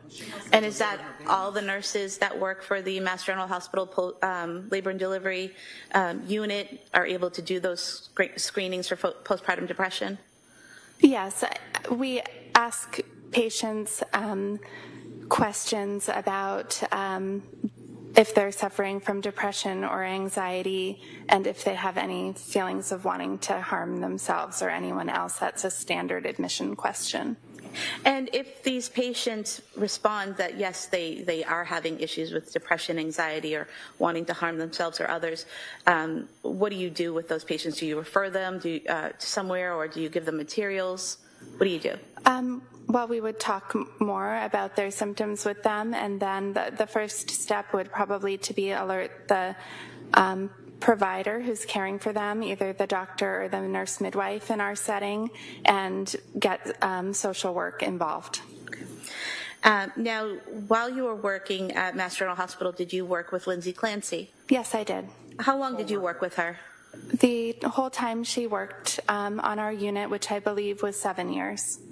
And so when you say our unit, she also worked in labor and delivery with you, is that correct? Yes. And in addition to seeing her at work, would you also socialize with her occasionally outside of work? Occasionally, yes. Directing your attention to after Ms. Clancy gave birth to Callan, which May of 2022, so after May of 2022, did you reach out to her, talk to her in any way? Yes, I saw Lindsay twice from when Callan was born until January. I saw her in June and in November, and we would send each other text messages.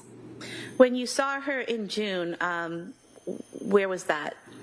That was at her home. I brought some lunch for her and visited with her and the baby, and Patrick and Dawson were home.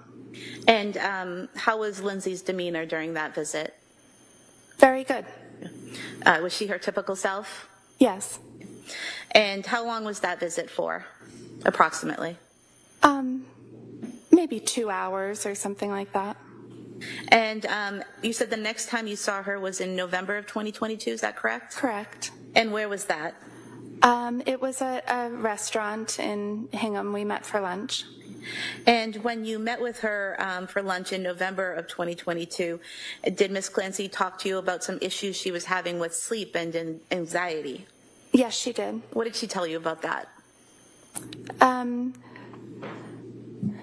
During the lunch specifically, I don't remember her exact symptoms. Our conversation surrounded her upcoming return to work, and Lindsay was feeling that she wasn't in a mental state ready to go and take care of patients. She talked about insomnia and some not feeling herself. I believe she might have used the words like brain fog or something like that. And while you were having lunch with her and having this discussion, did you ever have any trouble understanding what she was saying? No. Did she ever appear to have difficulty understanding what you were saying in response? No. Was there anything different about her speech pattern? Not that I recall. When you were discussing these issues with Lindsay about having some insomnia and being concerned about going back to work, did you give her any advice or do anything to help? Yes, it was myself and 2 other nurses that we work with who Lindsay was friends with outside of work, and we were all encouraging her to get the help and support that she needed with medication if needed and therapists, and giving her any ideas we could think of in our personal and professional lives that may help her. Okay. And did Lindsay tell you that she was looking to find some type of medication that would help her sleep and help her with her anxiety? Yes, I believe we talked about medication, and she was going to be meeting with a new therapist shortly. And during this conversation or after it happened, did you ever have any concerns about her harming herself? No. Did you ever have any concerns about her harming the children? No. Did you give her some names of obstetrics or social workers? I did. After our lunch, I recall that I reached out to another friend of mine who had a pregnancy loss that was challenging for her and had met with obstetrical specific social workers and support groups, and I asked that woman, could you share those names, and I sent them to Lindsay. Okay. Did you have some text messages between yourself and Lindsay around Thanksgiving of 2022 in which she told you about a program she was going to try? We did have text messages around Thanksgiving.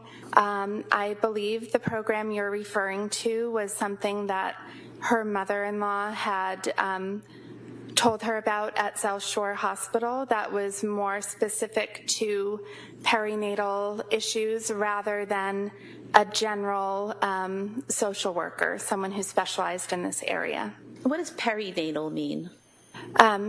During pregnancy, birth, and after birth. So this was a program more focused on women either during their pregnancy, while birth, during birth, or right after birth, as far as you know? I mean, as far as I understood it, I just understood it to mean someone who was familiar more with postpartum depression or anxiety, was my understanding. Okay. And did you also receive some text messages from Lindsay Clancy right after New Year's on January 2nd, 2023? Yes, I did. And can you tell us what that exchange was? Again, that was with myself and Lindsay and the 2 other nurses who she had confided in, and we asked her how her holidays were and could we get together again in the new year. And she said, I can't get together right now because I'm involved in an intensive program, but hopefully soon. Okay. And did she wish you a Happy New Year? She may have, I do not recall. And did she tell you that she was, in fact, at that time at McLean Hospital? Knew then versus what I know now. Did you also speak with Lindsay on January 23rd, 2023? I did not speak to Lindsay. I sent her a text message on January 23rd. And what did you say in your text message? I'm paraphrasing, but I believe I said, hi, I've been thinking of you, wondering if you're still in the daily program, I believe I said, so maybe I didn't realize it was inpatient. And she responded. And what was her response? Again, I'm paraphrasing, but she said something like, I'm no longer in the program. I'm continuing to work with my psychiatrists to find the right medication that will allow me to sleep at night but still function during the day. I've had a lot of bad or negative side effects from the medication, so I've had to come off of them and go on new ones, and it's been very difficult. Okay. Or has taken a long time or something like that. Okay. And after those text messages that were exchanged on the 23rd, did you have any concerns that she was going to harm herself? No. The tone of the text messages, were they more positive and hopeful that things were going to work out on the right medications? I don't know that they were more positive than previous times. I believe that Lindsay was always hopeful that she would get the care that she was seeking, so I don't know that the tone was different that day. But it wasn't a negative tone, it was that same kind of hopeful tone? Yes, as far as I remember. Okay. Thank you. Thank you. Attorney Reddington. Even during the, let's say, the difficult times that she had, she was always trying to be hopeful and always tried to have a positive outlook on her health. That was my impression, yes. And you obviously are a good friend. Yes, I believe so. And you've known her for what, 7 years? 9 years now, right? Yes, I believe since 2015, if that's when she began working at Mass General. Right. So she was like a 24-year-old kid when she first started there, right? Yes. And you basically knew her right out of nursing school, all the way up through, yes, till she finally had the baby, the last baby, right? Mm-hmm. Can you tell us, what was her work ethic? Was she a good nurse? Was she a caring nurse? Tell us what your observations were. Granted that you're a friend and you might be biased, but tell us what you thought. Yes. Lindsay loved being a nurse and was excellent at it. It was a second degree for her to go to nursing school, and you could tell with Lindsay it was more of a calling, that she really cared so deeply, specifically about caring for pregnant women and women giving birth. She was very attentive to all of her patients' needs. She was very smart, and mostly she was incredibly nurturing and caring. Thank you.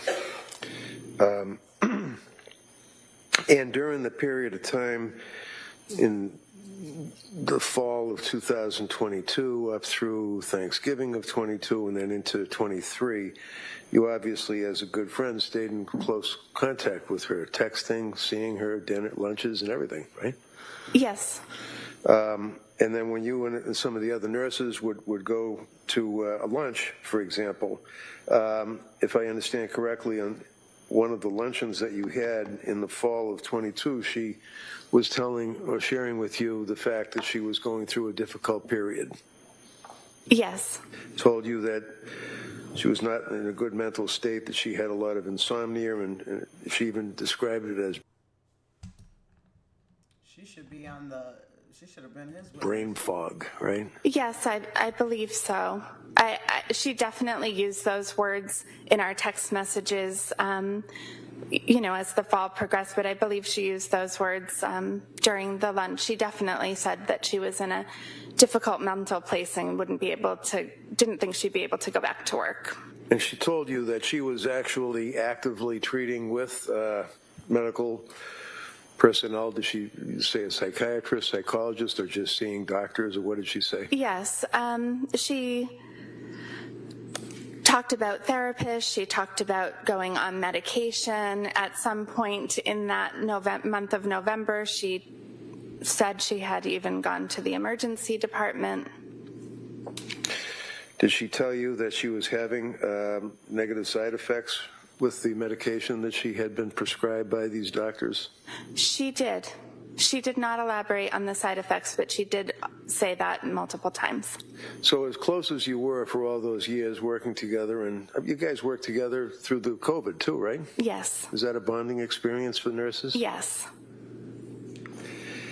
Definitely. During that period of time, did you ever observe her? Was she a complainer? Like, would she come and complain to you, or was she pretty much private but would share her opinions of what was happening inside of her with you? She was not a complainer about work or home or anything, but we were friends, and she did share more personal details with me. And when she was working, would you guys be working on the night shift, or would you work in the afternoon? Or the night shift. Night shift. Mm-hmm. So did you ever see her go on her phone and access cameras to see what was going on at home with the babies or anything like that? Yes. Is that something that she would do on a regular basis, staying in touch with the family and looking at the cameras? Yes. Did she ever tell you why she was doing that? So they did have cameras, but they didn't. Not specifically. Okay. She, to your appearance or to your observation, appeared to be very concerned about her kids, right? Yes. Did you ever hear her complain that she wanted to leave behind the life that she had and basically move on, something better? Oh, no. Lindsay, from the time I met her as a young woman, very much desired to be a mother and have a family. And she did share with you that her mother-in-law actually referred her to somebody for some help as well, correct? Yes.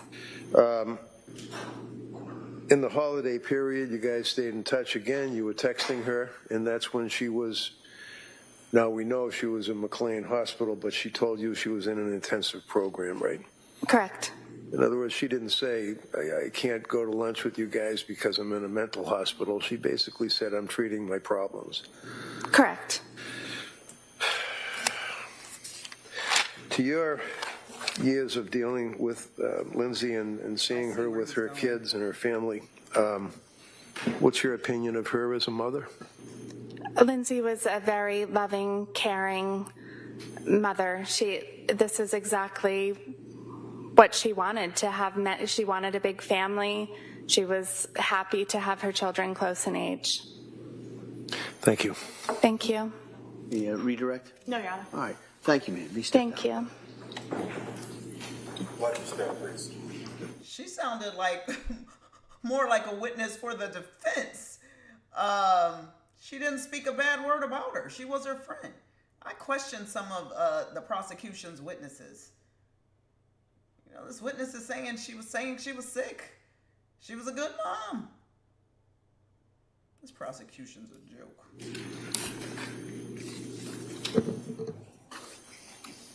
You can tell the nurse didn't want to be there, though. Those must have been all the nurses, because it was a group of them.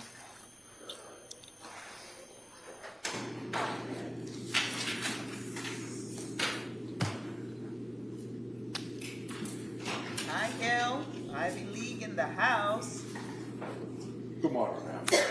Stop right there and raise your right hand for the clerk, please. Good morning. Do you solemnly swear that the testimony in the evidence you shall give to the court, which I have read now, convicted to the common law and the truth of God shall be the truth and whole truth. It's probably the last witness Watch your step, please. until lunch. Oh no, they break it. All right. Good morning. Good morning. Counsel? Thank you. Can you please state and spell your name for the record? Bethany DeColibus, Bethany DeCollibus. And your date of birth? 6/29/89. What do you do for work?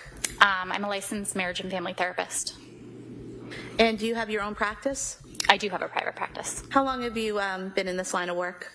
I've had the private practice for about 6 years, but I've been licensed for close to 12. And in your practice, do you do in-person therapy or telehealth therapy? I do telehealth therapy right now. Do you know Lindsay Clancy? I do. How do you know her? We were friends, met as new moms in the same town. Would that be Duxbury? Yes. And how often would you see her? I'd say probably weekly. And where would that occur? Our kids were involved in similar activities, music classes, gymnastics classes. We'd schedule play dates. What was her typical demeanor? She was active, engaged, friendly.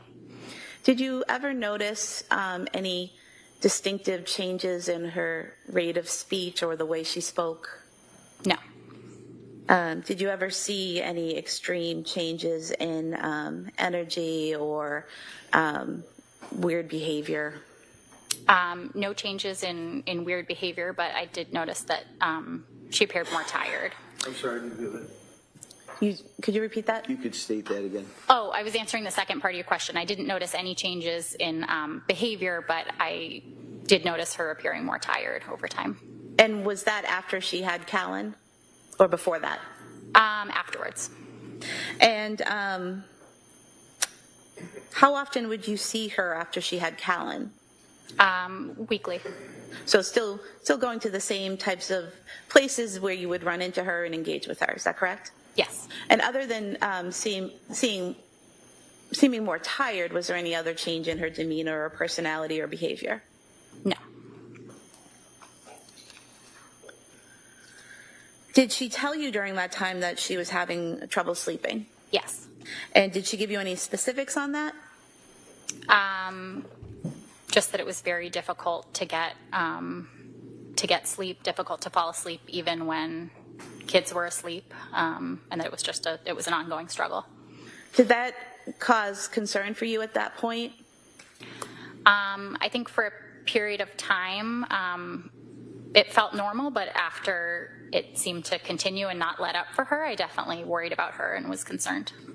When you say it seemed normal, what do you mean by that at first? I would say for a period of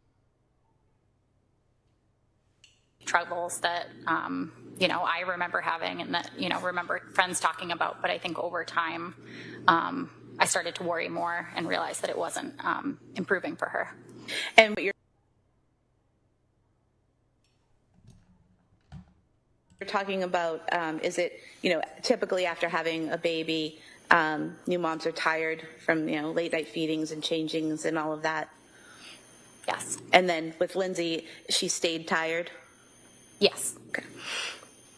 Did she talk to you about seeking out help from doctors? She did.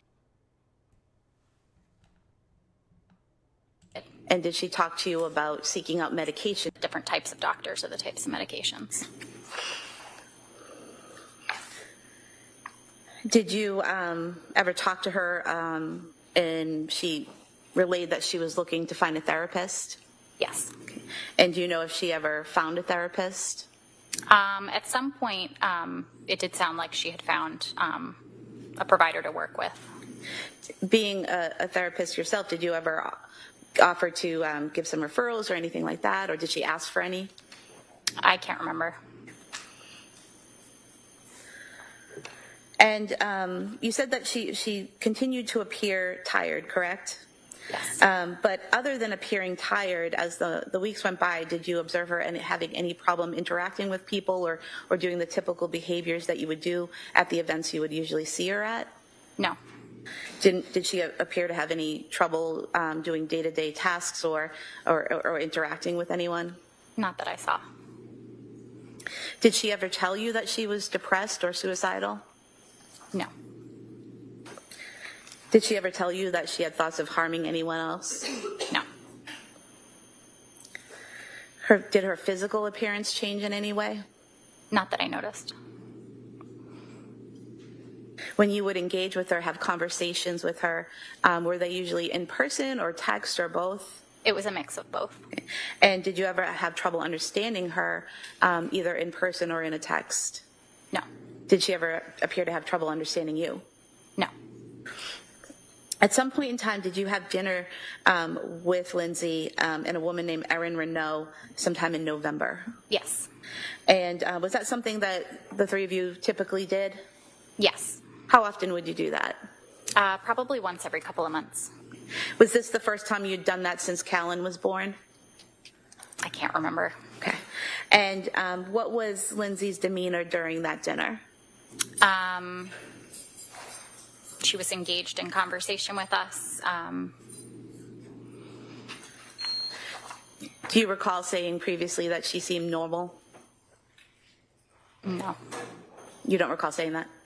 Not specifically, no. What about her speech pattern? Was there anything different about her speech pattern? No. What did you guys talk about during that dinner? I remember catching up as we usually did, giving each other updates on, what our kids had been up to, what our families had been up to. And I also made it a point to check in with her about how her sleep was and how she had been feeling lately. And did she give you responses to those questions? She did. Did they make sense? The responses made sense. Yeah. What was the tone of this conversation? I'm not sure how to answer that question. Well, when you're asking her about how things are going with her sleep and other things, and she's responding, does she seem negative and depressed about things? Does she seem hopeful about things? Like, what's the tone? It was a serious conversation. I was concerned and wanted to check in. It had sounded like she had been able to connect with some providers, and I would say at that point, everyone loves the word we're expressing feeling hopeful about the possibility that things could start to get better.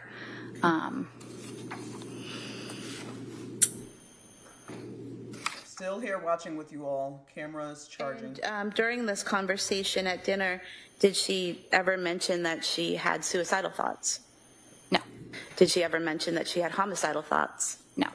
Did she ever tell you that she was hearing voices? No. Did she ever tell you that she was having intrusive thoughts of her own? No. At any point in time while you're engaging with her, did it look like she was responding to something internally, like a voice, or seeing something that wasn't there? No.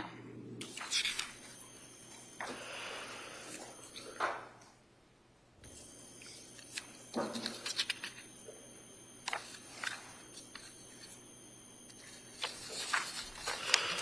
lot of the witnesses seem as if they were forced to be there. Other than having an issue with sleep, did she mention any other issues that she was having? She mentioned feeling anxious.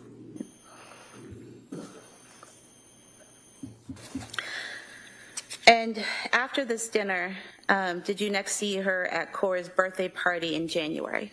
Yes. And at that birthday party, did you see her interacting with other people and parents and children, as a mom would usually do at a birthday party? Yes. Did you interact with her yourself? I did. Did you notice anything different about her demeanor or her behavior at that party? No. Did you have a conversation with her briefly about sleep? I did.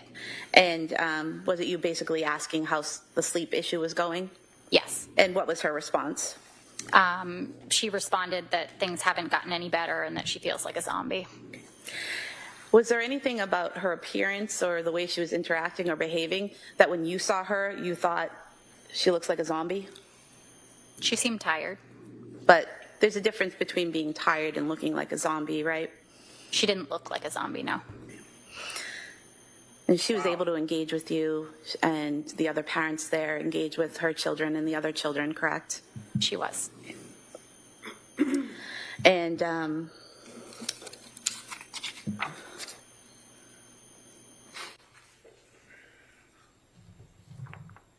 Do you recall stating previously that at the party she seemed fine? And no, not specifically. Page 11.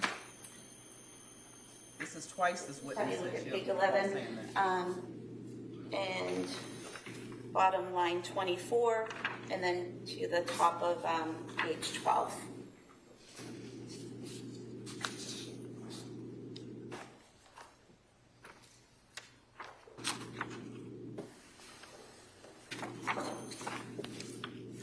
Does that refresh your memory as to a conversation you had with the police back in 2023 where you said that she seemed fine at the party? Sure, yeah. Oh, wow. I have no other questions, thank you. Mr. Bennington. So, why are her own witnesses getting up here? you were obviously pretty good friends with Lindsay. Yes. And fair to say that in that regard, you had occasion to observe objectively things like she looked tired, she was complaining that she was tired. Yes.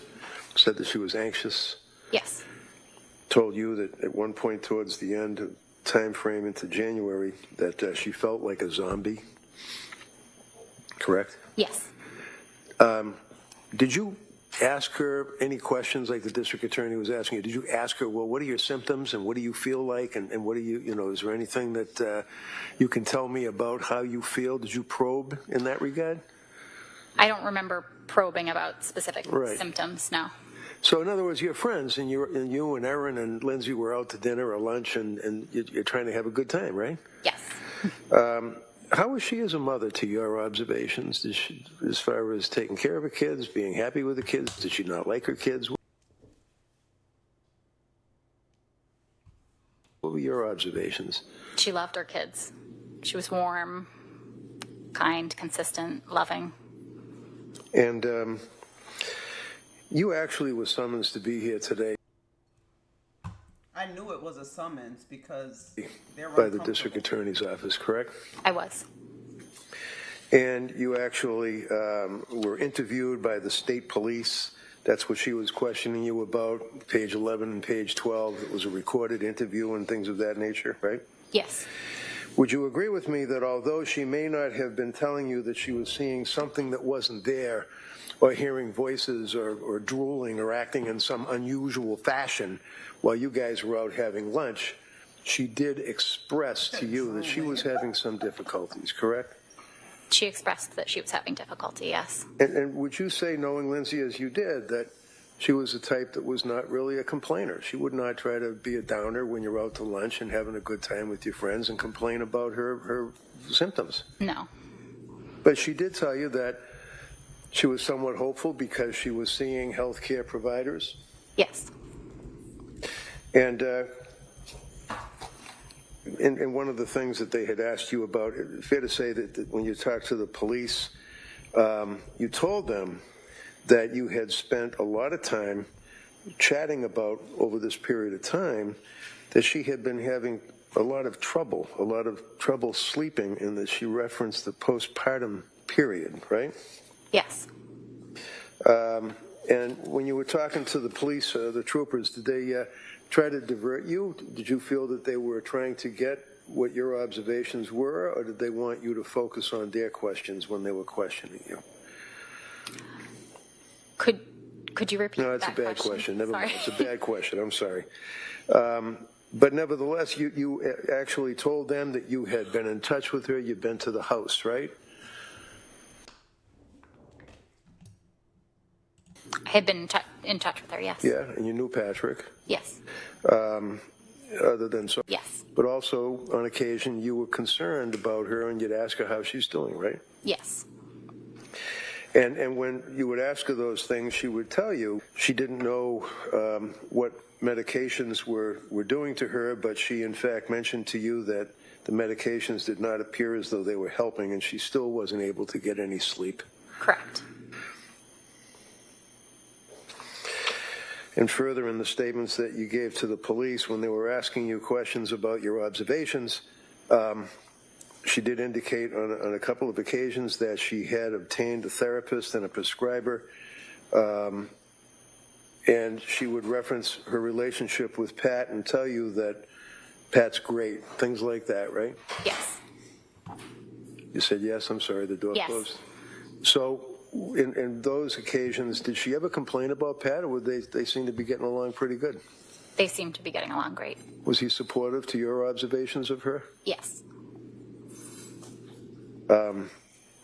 Then when you went out to the other dinner, did you indicate to the police that in that conversation that her mother knows everything, or she told you my mom knows everything, and she's working it out as far as the therapist and the drugs, correct? Yes. And you still felt that it was readily apparent that she was struggling, right?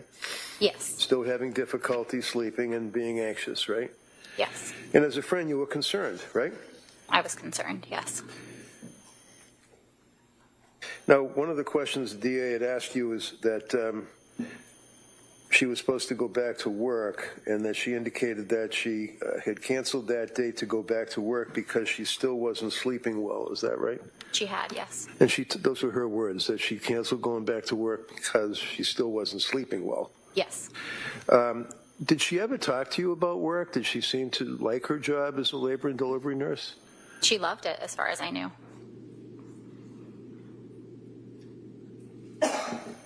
And then you were at Cora's birthday party in January, is that correct? Yes. And that was the one that was at the trampoline park, right? Yes. And it was that time, and that would have been in January of 23, I believe, that it was in that time that you were concerned and you said, hey, are you getting any sleep? And she was like, no, I feel like a zombie, is what her words were, correct? Yes. Is that the last time you saw her? Yes. Thank you. Any redirect? No, Your Honor. All right, thank you, ma'am. May step down. Counsel, why don't we take a brief recess at this time? So we're going to take the morning recess at this point. Court, all rise, please. Jurors, no votes.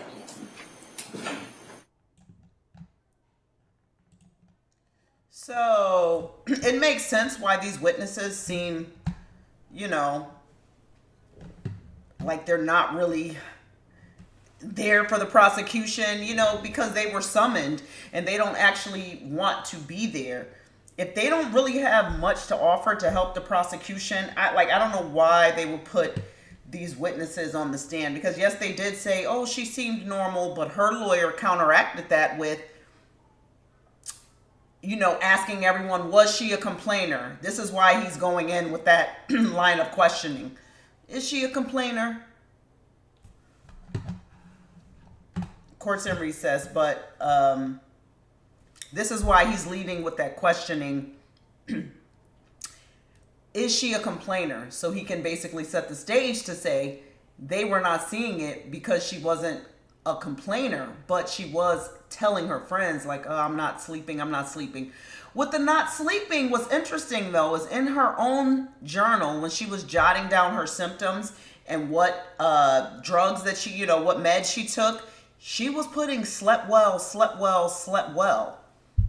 I do remember that. So with them focusing on the insomnia, she was saying that she slept well every night. The court is on recess. I'm here, but my camera is off because the camera is charging up. I think we'll have another hour and a half of testimony before we break for lunch. And then we'll come back on the live after lunch. You guys have any questions? Put them in the chat. Make sure you're hitting the like button and subscribing.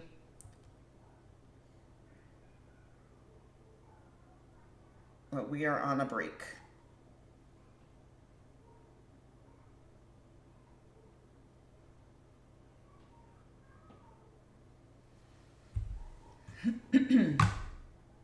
I will be putting up a poll here.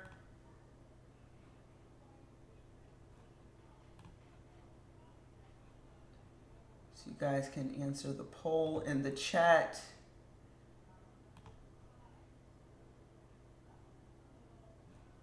Maybe I'll be putting up a Q&A here.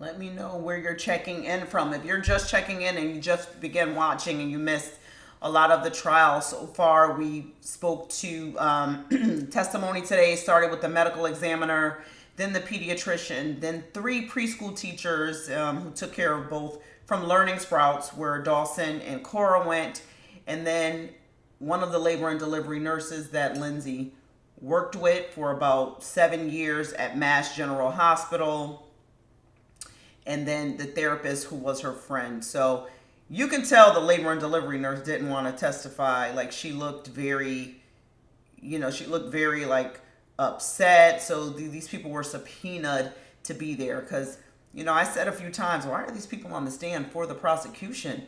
They're speaking highly of Lindsay. They're not trying to bash her, but I guess just to testify to, she was saying she was sad or depressed, but was still moving along in her day, still going out for, lunch with her friends, etc.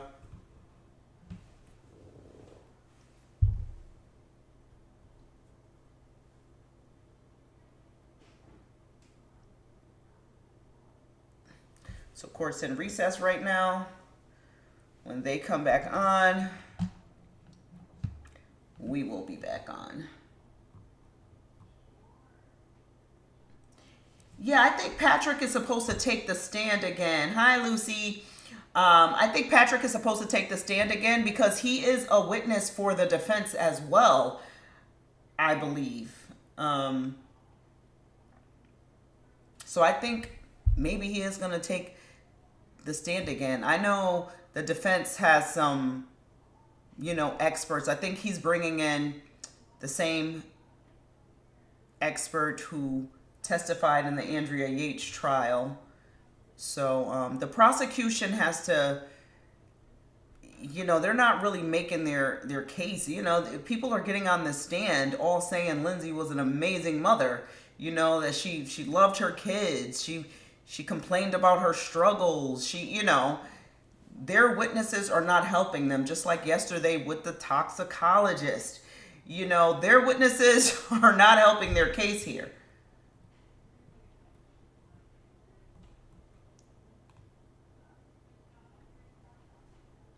There's a Q&A in the chat. We will see. They had to take a break early this morning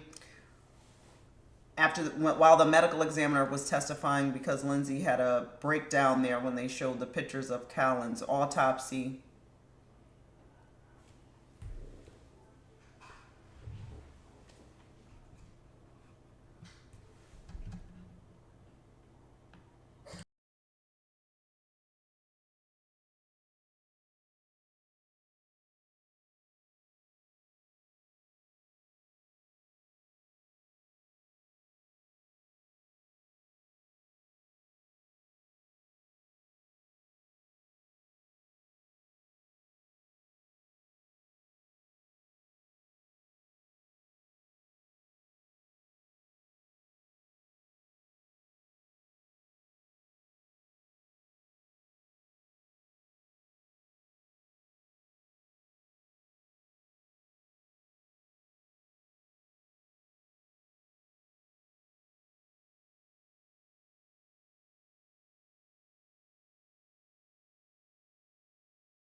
If you're just tuning in, court is on morning break. We are waiting for them to come back.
Welcome everyone. Please hit the like button. If you are just tuning in, court is on recess right now. We are waiting for them to come back from morning break. And we'll probably go from around 12 to like 1. Usually they take lunch at 1 o'clock.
You're just joining in. Court is on their morning recess. We are waiting for them to come back. They should be back by 12 o'clock.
The TikTok nighttime crew is here for the live trial. We are on a break, morning break. They should be coming back very soon. They've been on break for longer than about 20 minutes. So far, we've had the medical examiner, the kids pediatrician, 3 teachers at the preschool. We've had Lindsay's co-workers that she worked with, a nurse who was her friend, and we had a therapist who was her friend, who you can tell really did not want to testify against her. So we're waiting to see who else is called before the break.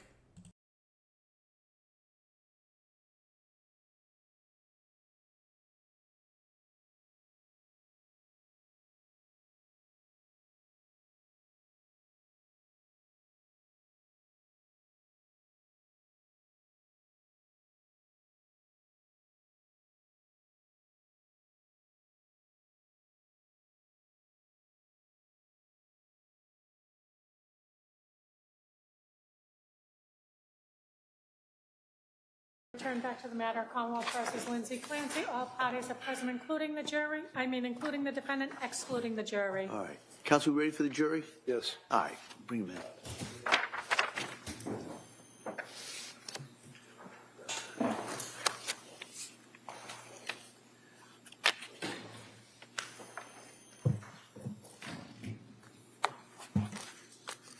in. Counsel, can I see it side by just very briefly?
All right.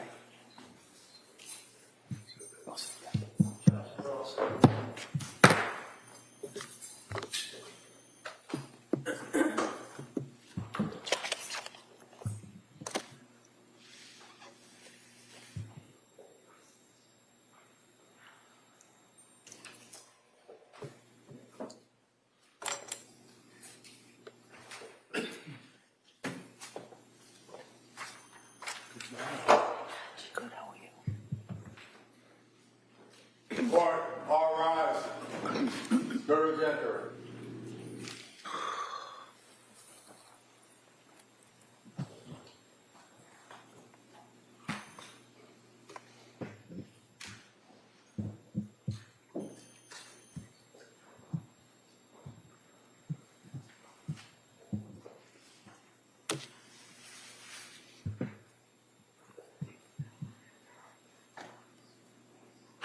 This court's now in session. Please be seated. Your Honor, for the purpose of the record, we return back to the trial of Commonwealth versus Lindsay Clancy. All parties are present, including the defendant and including the 18 jurors. All right. Everyone, thank you. Commonwealth, call your next witness, please. Thank you. Commonwealth calls Amy Bevins.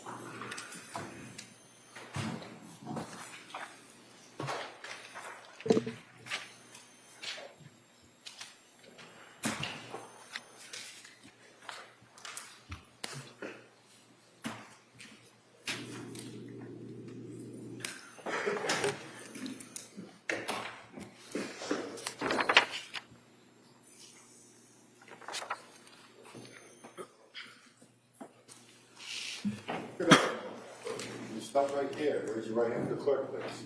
Good afternoon. Do you solemnly swear that the testimony and the evidence you shall give to the court and the jury in the matter now passing between the Commonwealth and the defendant actually to the court and nothing but the truth and nothing but you may have a seat. Watch your step, please. Bless you. All right, good afternoon. I'd ask you to speak into that microphone, keep your voice up if you could, okay? Okay. All right. Tree spray. Thank you. Good afternoon. Good afternoon. Can you please state and spell your name for the record? Amy Bevins, AMYBEVINS. And your date of birth? 8/22/90. Do you live in Connecticut? Yes. What do you do for work? I'm a licensed behavior analyst, but I specialize primarily in early intervention for young children with autism. If you could just keep your voice up a little bit, maybe come a little forward to the mic. How long have you been doing that? 6 years. I was a special education teacher before that for a long time as well. Do you know Lindsay Clancy? Yes. How do you know her?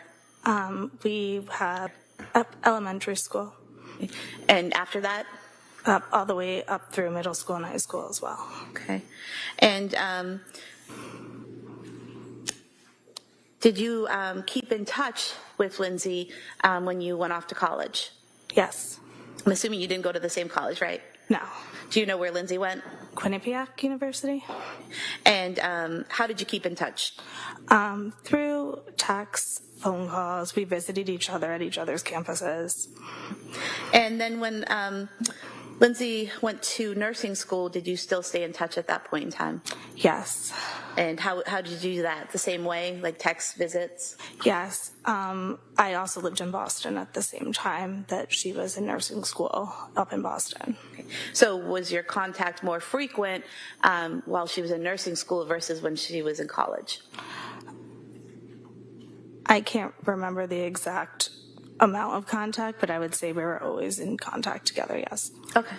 While Ms. Clancy was in nursing school, did she ever tell you that she was taking some mental health medication? I can't recall. Did she ever tell you that she was struggling with anxiety or anything like that while in nursing school?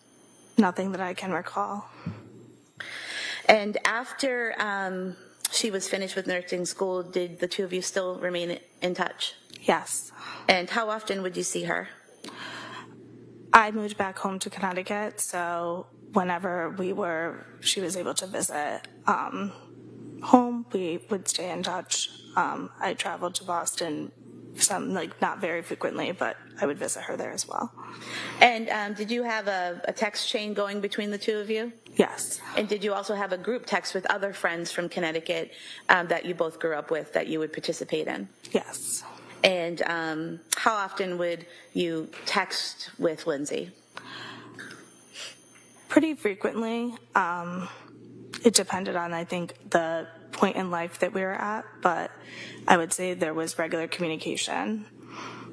And growing up with Lindsay and knowing her into adulthood, how would you describe her general demeanor? She was pretty a calm person. She was nice and had a very calm approach to herself. And during that time that you knew her and would interact with her, did you ever notice any changes in her pattern of speech or rate of speech? No. Was she pretty consistent in her behavior and speech patterns throughout the years that you knew her? Yes. After Ms. Clancy had Cora, were you still in contact with her at that time? Yes. And just to kind of get it out of the way, were you in contact with her all the way up through January of 2023? Yes. Okay. And so after she had Cora, did you notice any changes in her demeanor? No. Did you notice any changes in her behavior? No. Did you notice any changes in her speech patterns? No. After she had Dawson, did she talk to you about that delivery and how that went? Yes. And what did she tell you about that? That was more of a difficult delivery than the one she had with Cora, that she would maybe need to take some time to recover prior to thinking about having a third child. And during that time, after she had Dawson, did you notice any changes in her behavior? No. Or her demeanor? No. Her speech pattern? No. Was there anything about your interactions with Lindsay during that time that caused you to have concern about her harming herself or someone else? No. And then after she gave birth to Callan, did you notice a change in her demeanor at that time? No. Or her behavior or rate of speech? No. Did you see her in Connecticut in November of 2022? Yes. And why did you see her then? What was happening? She had traveled down to Connecticut. We had gotten together as a group to go out to breakfast. And had she come to Connecticut alone or with her family? Alone, I believe, at that time. And you said you went out to breakfast? Yes. Was this with that whole group of friends and spouses and everyone that kept in contact from Connecticut? Yes, there was a group of us there that had all remained friends.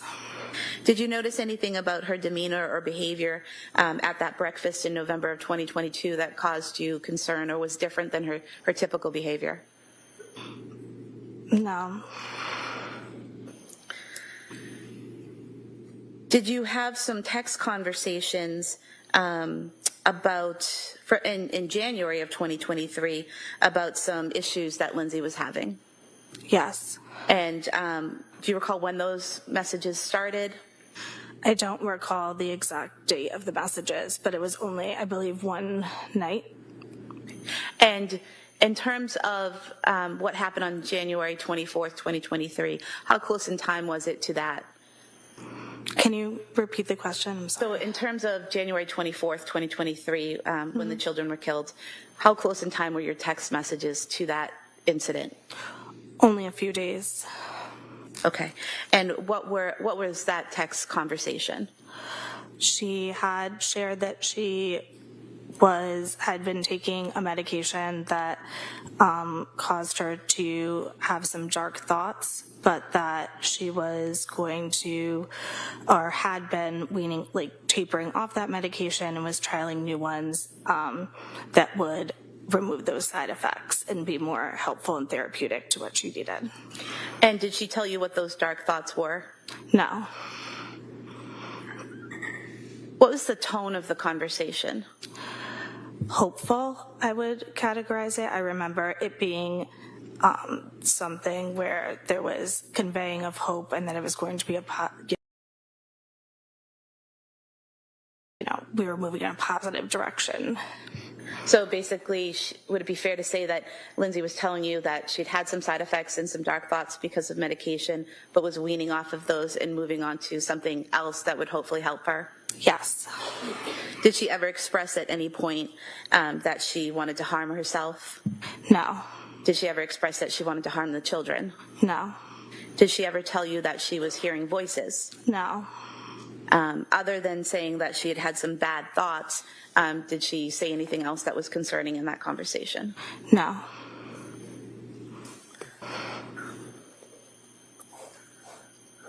I want to direct your attention to March of 2023. Did you visit Miss Clancy while she was at the Spalding Rehabilitation Facility? Yes. And how was that arranged? At the request of one of her family members who reached out to see if I would like to come visit.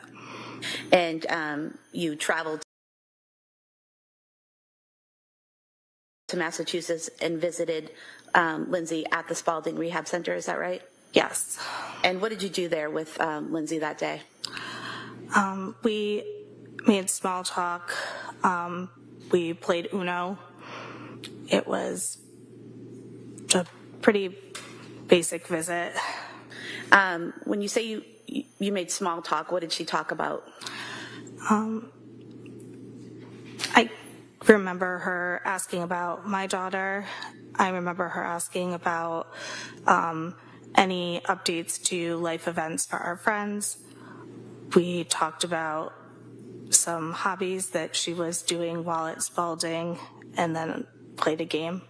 Do you remember what hobbies she was doing at Spalding? I can't recall specifically, no. At any point in time, did she mention the death of her children? No. At any point in time, did she break down in tears and cry about her children? No. What was her affect during that meeting?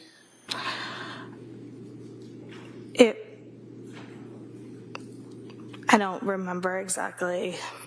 Pretty neutral, I would say. Did she attempt at any point to harm herself? No. Did she ask you for help in harming herself? No. Did she talk about Cora, Dawson, or Callan at all? No. I have nothing further. Thank you. Mr. Reddington.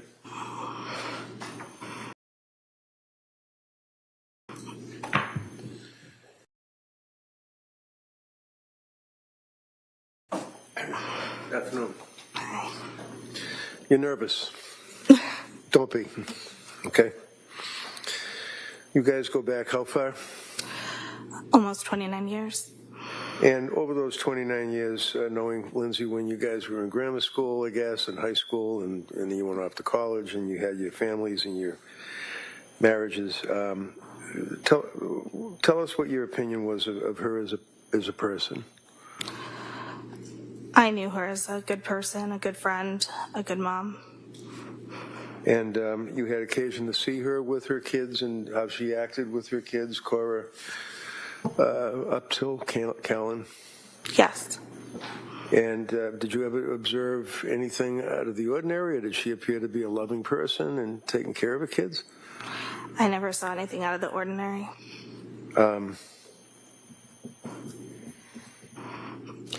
District Attorney asked you about the visit that you had when you were good enough to visit with her at Spalding Rehab. And this was when, in March of 23? Yes.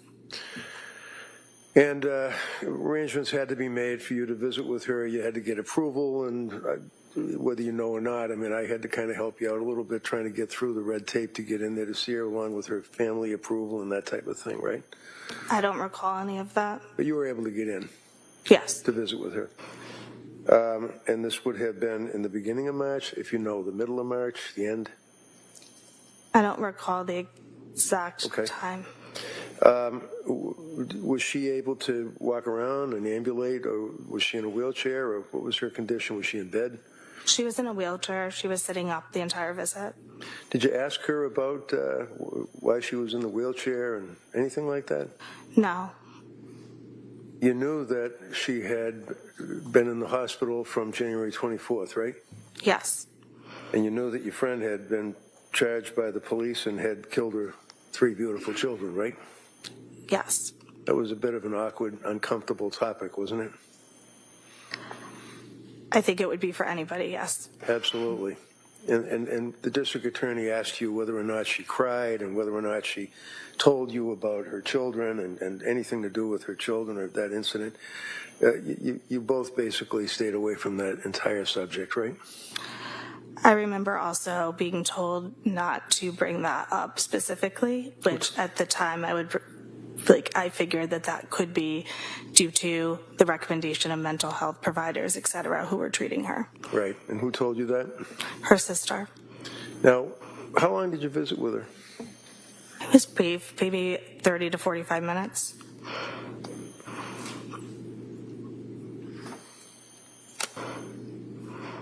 That's all I have. Wait a minute. Did you guys have a group get together in December of 2022, if you recall? I don't recall. Do you recall seeing her after Thanksgiving around that time frame in December of 22? I don't recall no.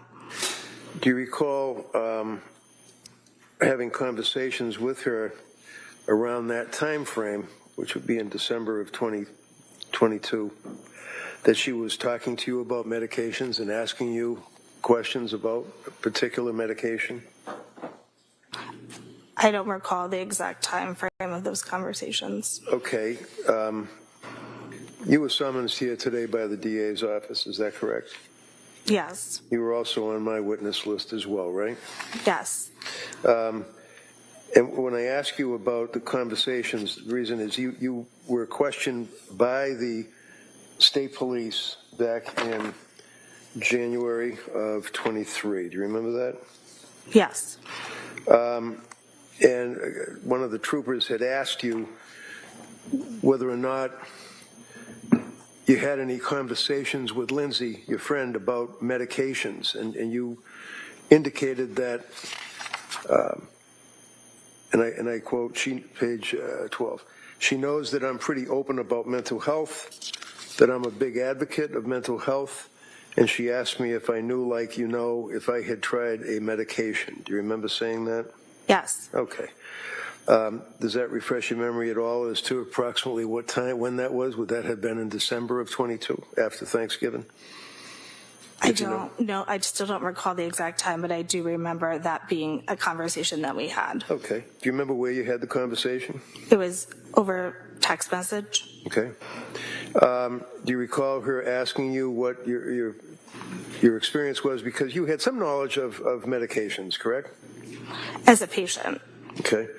And as a result of that and being close and good friends, that she had asked you what your experience was, and again, it's page 13, and she would say, how was your experience? Did you ever take this? What was your experience with this? That type of thing. Do you remember that? That conversation? I don't recall the specific conversation. Do you recall the medication that she asked you about? Yes. What was that? I remember it being Lexapro. Do you recall in your text message exchange that she had asked you about or told you about some of the medications that she was taking and that there were some difficulties with it? Yes.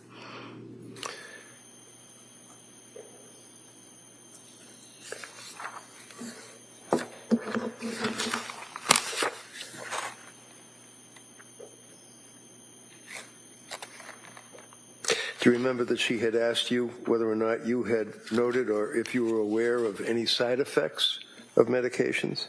I don't recall. And after those text threads and with that understanding, being as close to Lindsay as you were, she then confided in you that she was having dark thoughts, as I think was the expression? That was a long time after the conversation that we had about the medication. I do remember that being the first time I had heard any concern around her mental health up until that point. Okay, and what point was that, if you remember? Can you restate the question? Sure. Let me ask it this way.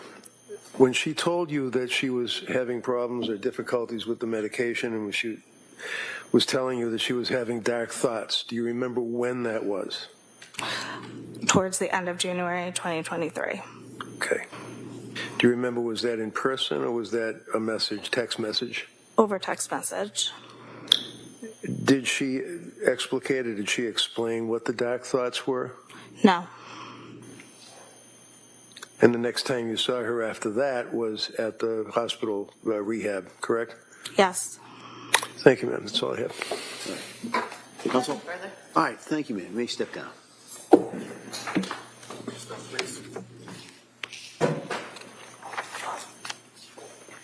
Commonwealth calls Christopher Clancy.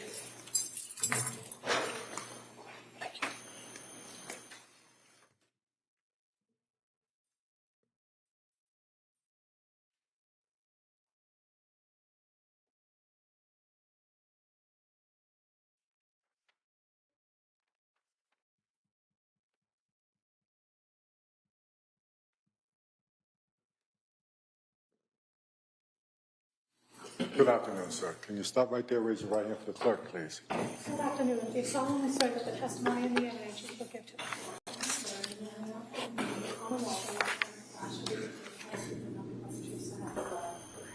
Thank you, sir. Now you guys can hear me now. Thank you.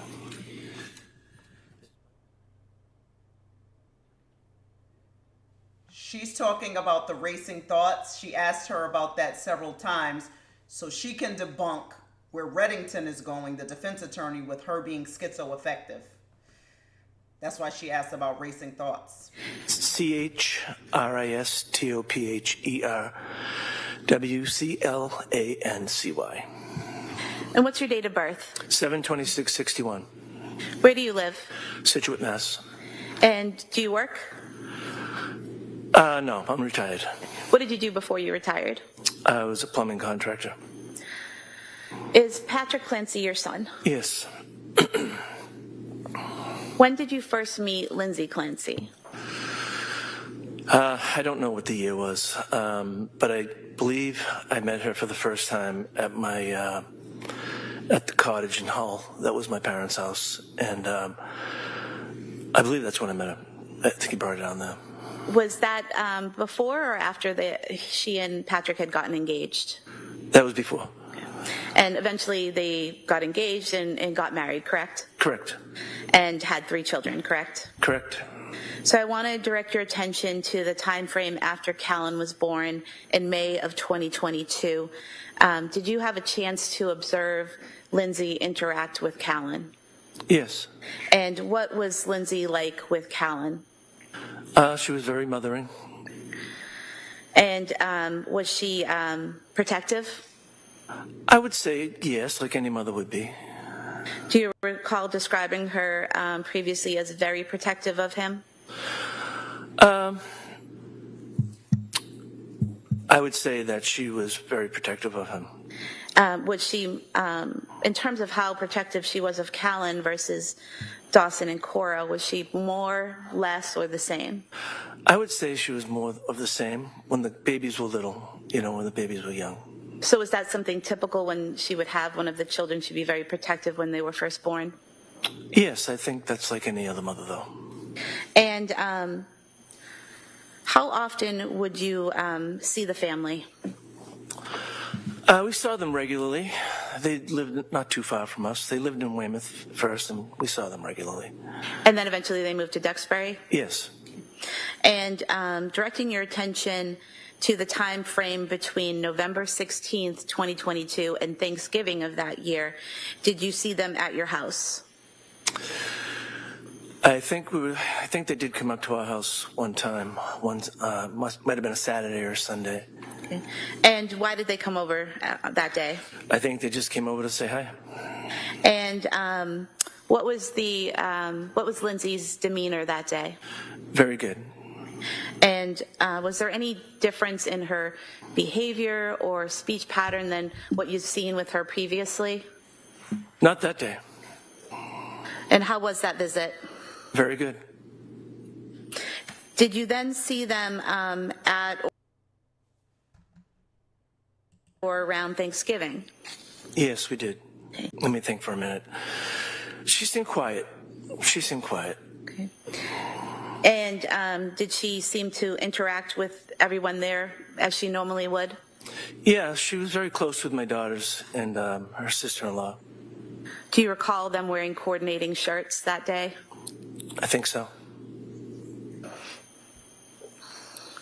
And during dinner that day, did you make observations of Lindsay getting the kids settled down for dinner?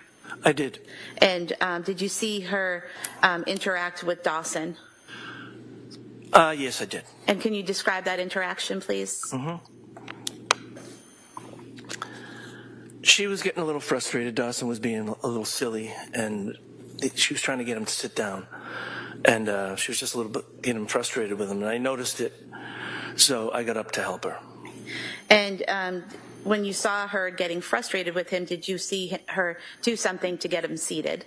She took him by the arm to get him seated. It wasn't anything crazy. Right. It's not like she hit him or anything like that. No. Right. She just took his arm and guided him to the seat. Is that correct? Correct. But you could see that she was frustrated. Correct? I could. And so you stepped in to help her, right? Correct. And what did you do to help? I got her a plate, I believe. There were a lot of people, so it was just a little chaotic. Now, directing your attention to the weekend before Christmas 2022, did you stop by their home that weekend? I believe we did, yeah. And who was there? Her parents. So it'd be Lindsay's parents, Lindsay, Patrick, and the kids? Yes. And were you by yourself or with your wife? I was with my wife. And was there a specific point for everyone stopping by and gathering that day? I don't recall that. Okay. Were you and your wife checking in or helping out that day? We might have just been going down to check on things. Okay. Did you know that there were some struggles going on at that point? I did. And did you know that Lindsay was, specifically Lindsay was having some struggles at that point? Yes. Did you stop by again a few nights before Christmas? I thought that's the night you were talking about. Yes, I guess we did. Okay. And when you stopped by the night before Christmas, do you recall who was there that day? I think the same people, but I'm not positive. So Lindsay's parents, Lindsay, Patrick, and the kids? Yes. And what was Lindsay's demeanor that day? It was okay. It wasn't terrible. Do you recall testifying previously and saying that she seemed like she was in good spirits? Yes. Would that be accurate? Yes. And when you were there at the house that day, did you make plans for the following day for Christmas Day? Yes, we made plans to go to Mass. And who was going to go to Mass? Lindsay, Patrick, the kids, my wife Sue, and me. And did you all, we'll strike that, the following day on Christmas, did you go over to Lindsay's home before going to Mass? Yes. Okay. Did you all gather for breakfast? I don't recall. And let me approach. Page 33. If you can just read to yourself lines 2 through 7, and then just look up when you're done. Okay. Take your time. All right.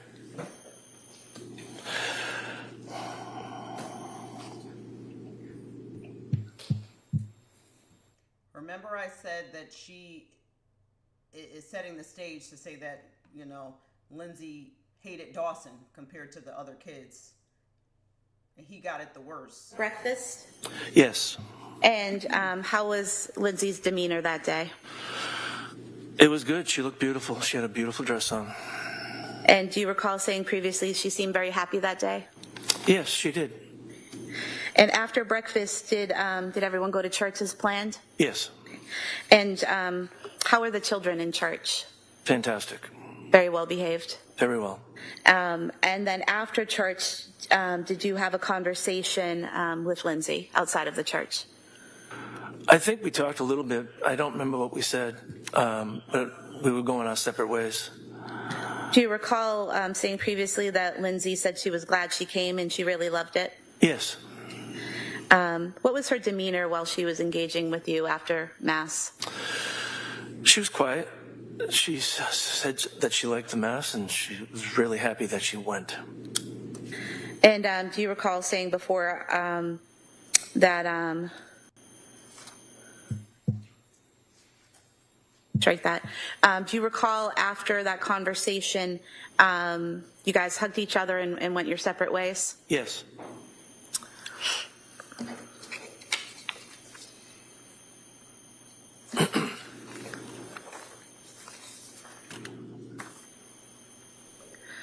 Did you see the family again after Christmas?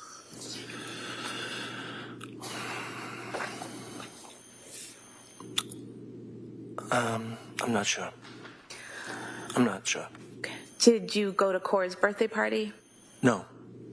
Was it more of a kids gathering at a trampoline place? That's what I heard. Okay. Yeah. All right. Did you have plans to see them Tuesday, January 24th, 2023? No.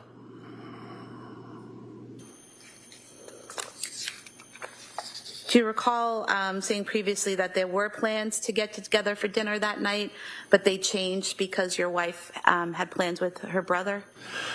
No, we never had plans to go there Tuesday night. They asked us to come to the Tuesday night, but we already had plans with Sue's sister Joan. Okay, so there weren't set plans, but you were asked to come to their house that night? Yeah. Okay. And then you couldn't go because you had other plans. Right, we were going to make it for Friday. Thank you for clarifying that. In terms of your interaction with Lindsay and Patrick and the kids, while there were some struggles going on, did you and your wife offer to take the kids to your house overnight to kind of give them a break? I did mention that to my son. Okay. And was that offer declined? Yes. Okay. And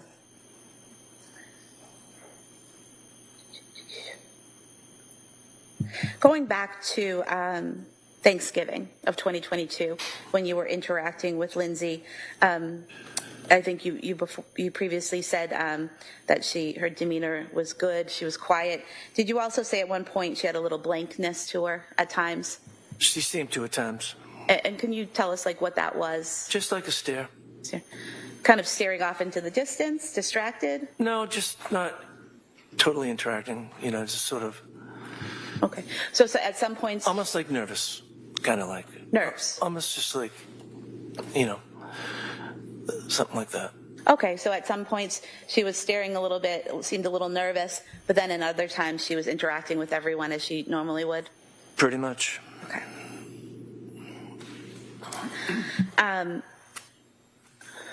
You mentioned earlier when you were talking about Lindsay having a little bit of difficulty getting Dawson seated at Thanksgiving that he was being a little silly. Yeah. Was that typical for him to behave in that way? Yeah, he was a handful, but he was good. He was a good boy. Going back to the night of January 24th, 2023, at some point in time that night, did you get a phone call from Patrick? In January? January 24th, 2023. Yes. Go ahead. Yes, we did. And what was his demeanor during that call? Is this the night of the? Yes. Okay. Yes. It was terrible. And did you and your wife leave your home and head to the hospital to be with him? Yes. Okay. Thank you. Attorney Reddington. Thank you. Good afternoon. Good afternoon. Mr. Clancy, just a couple of questions. You were summoned to be here by the DA, is that correct? Correct. And you gave statements to whoever wanted statements. You were very cooperative with the investigation, is that right? Yes. And being as you're the obviously grandfather and father of Pat, over the years, from the time they were dating, engaged, married, kids, you and your wife were pretty close with both of them, were you not? Yes. Do you have an opinion as to how Lindsay was as a mother that you could see? She was very, very good. She fed them great. She did a lot of things with them. They did like the all-American family. And district attorney had asked you about Thanksgiving of 22, November 16th of 22, and she made reference, I think you had responded that she appeared to be quiet, and then she used the term, did you know about the struggles? Can you tell me what the struggles were? Do you know what she meant by that? I knew. Go to sidebar. Sure. Yeah. Sidebar. So,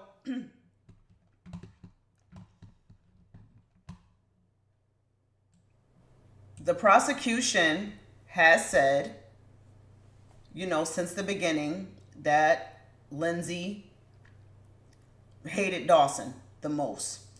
He got it the worst when she strangled the kids. She took him off to the side. He was the only one who didn't have clothes on.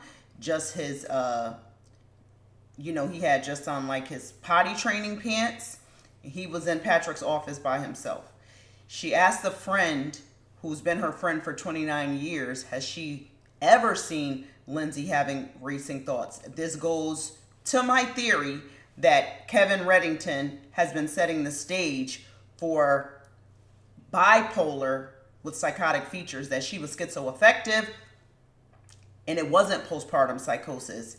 He's going to go with her being misdiagnosed totally. That's why he says, she has racing thoughts, excessive exercising, cleaning out the garage, and he always brings up the SSRI situation. So that's why she asked this longtime friend, have you ever, you've been her friend for 29 years. Have you ever seen her with any racing thoughts, And she's like, no, I never seen it, These people that are testifying that have been in her life for years, if she was bipolar and they kept in contact with her from, elementary school all the way up to, marriage, kids, after college, it's not something you can't hide. You can't hide being bipolar, especially if you're not medicated.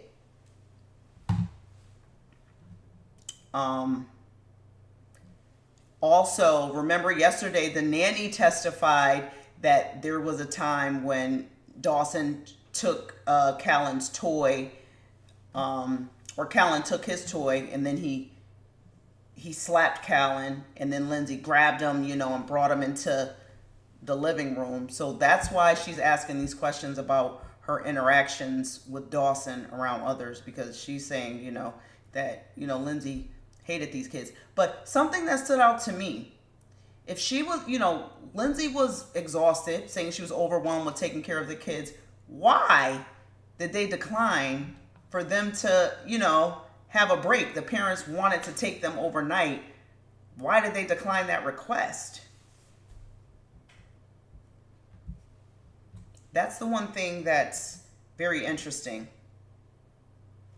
Declining the request and firing the nanny is very interesting to me. Lindsay, was struggling. But once again, they're on sidebar. They love their sidebars in this court. If you're just entering, hit the like button, please. Hit that thumbs up. Ring the bell. We are waiting for them to come from sidebar. Currently, Patrick's dad is on the stand.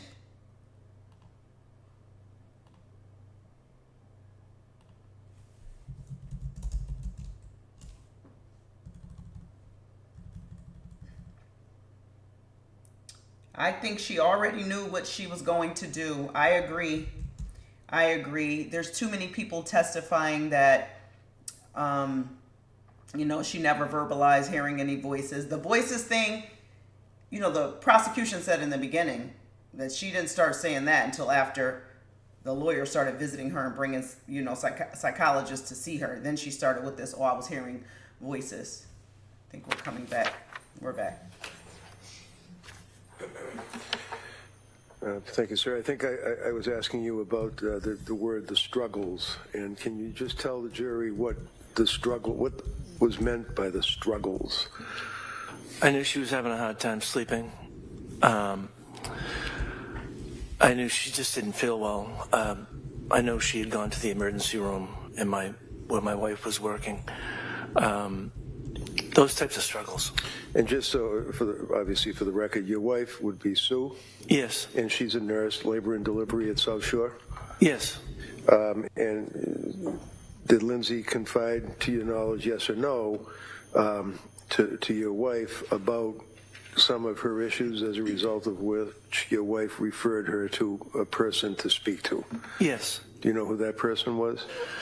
I don't remember the person's name. Okay, would that be the South Shore perinatal, I think is what it's called? Yes. Okay.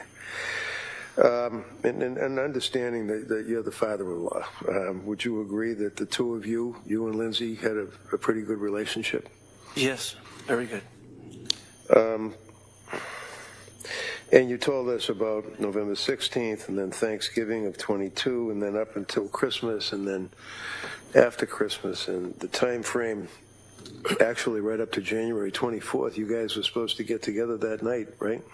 Correct. Well, no, we weren't. We were asked to come to dinner that night. But you had other plans? We had other plans. Okay. District Attorney asked you about, on a number of occasions, about the time at your home. I think it was on Thanksgiving when Dawson was acting a little rambunctious or silly, and that she guided him to his seat. To your opinion and what you could observe, did you believe that she was being abusive to him at all? No. And you know her mother and father as well, correct? Yeah. And the four of you, the in-laws from both sides, you and your wife, Sue, and Lindsay's mother and father, both were all kind of pulling together to try to help this young couple out during that time frame, right? Yes. And your son, Patrick, he was very concerned about his wife, was he not? He was. And he confided in you on a number of occasions. Yes. I'm sorry, sir. Thank you. Como? Nothing further. All right, thank you, sir. Let me sit down. Thank you.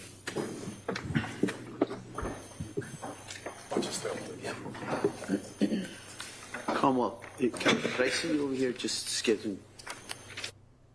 Oh my God, this judge and his breaks, it's unbearable. They cannot get oh, gotta see you over here. Gotta see you over here. Sidebar. Gotta see you in chambers. Like, Jesus. It's 12:50, so they might just break here. We'll see what he says when they come back from the side. But he might just break here. If they break here, we will break as well. And we will come back on for 1 o'clock when the court comes back on. The stream will still be running. You can still respond in the chat. But we will be on break. If you need to, go off and get yourself a bite to eat, and we'll come back for 1 o'clock when court resumes. If they break here. I don't think they're going to have time to call another witness. The prosecution is starting to pull the case together. She's starting to pull it together. Her longtime friends have never witnessed her being manic, having racing thoughts. They've never seen it. Several people have testified that she, was rough with Dawson a little bit, because the prosecution is saying, he got it the worst. She resented him the most out of all of the kids. Start the next witness for just a couple of minutes. And we're going to break till 2 o'clock. So I'm going to ask you to be ready to come back here at 2 o'clock. Same instructions I've been giving you the whole time during the break. Don't talk about this case with anybody. Don't do any research about this. Don't look into anything about this case or any similar cases. And I'll see you at 2 o'clock. We have a next break. Okay? Thank you. Court, all rise. All right, we are on break till 2 o'clock. We will resume at 2 o'clock.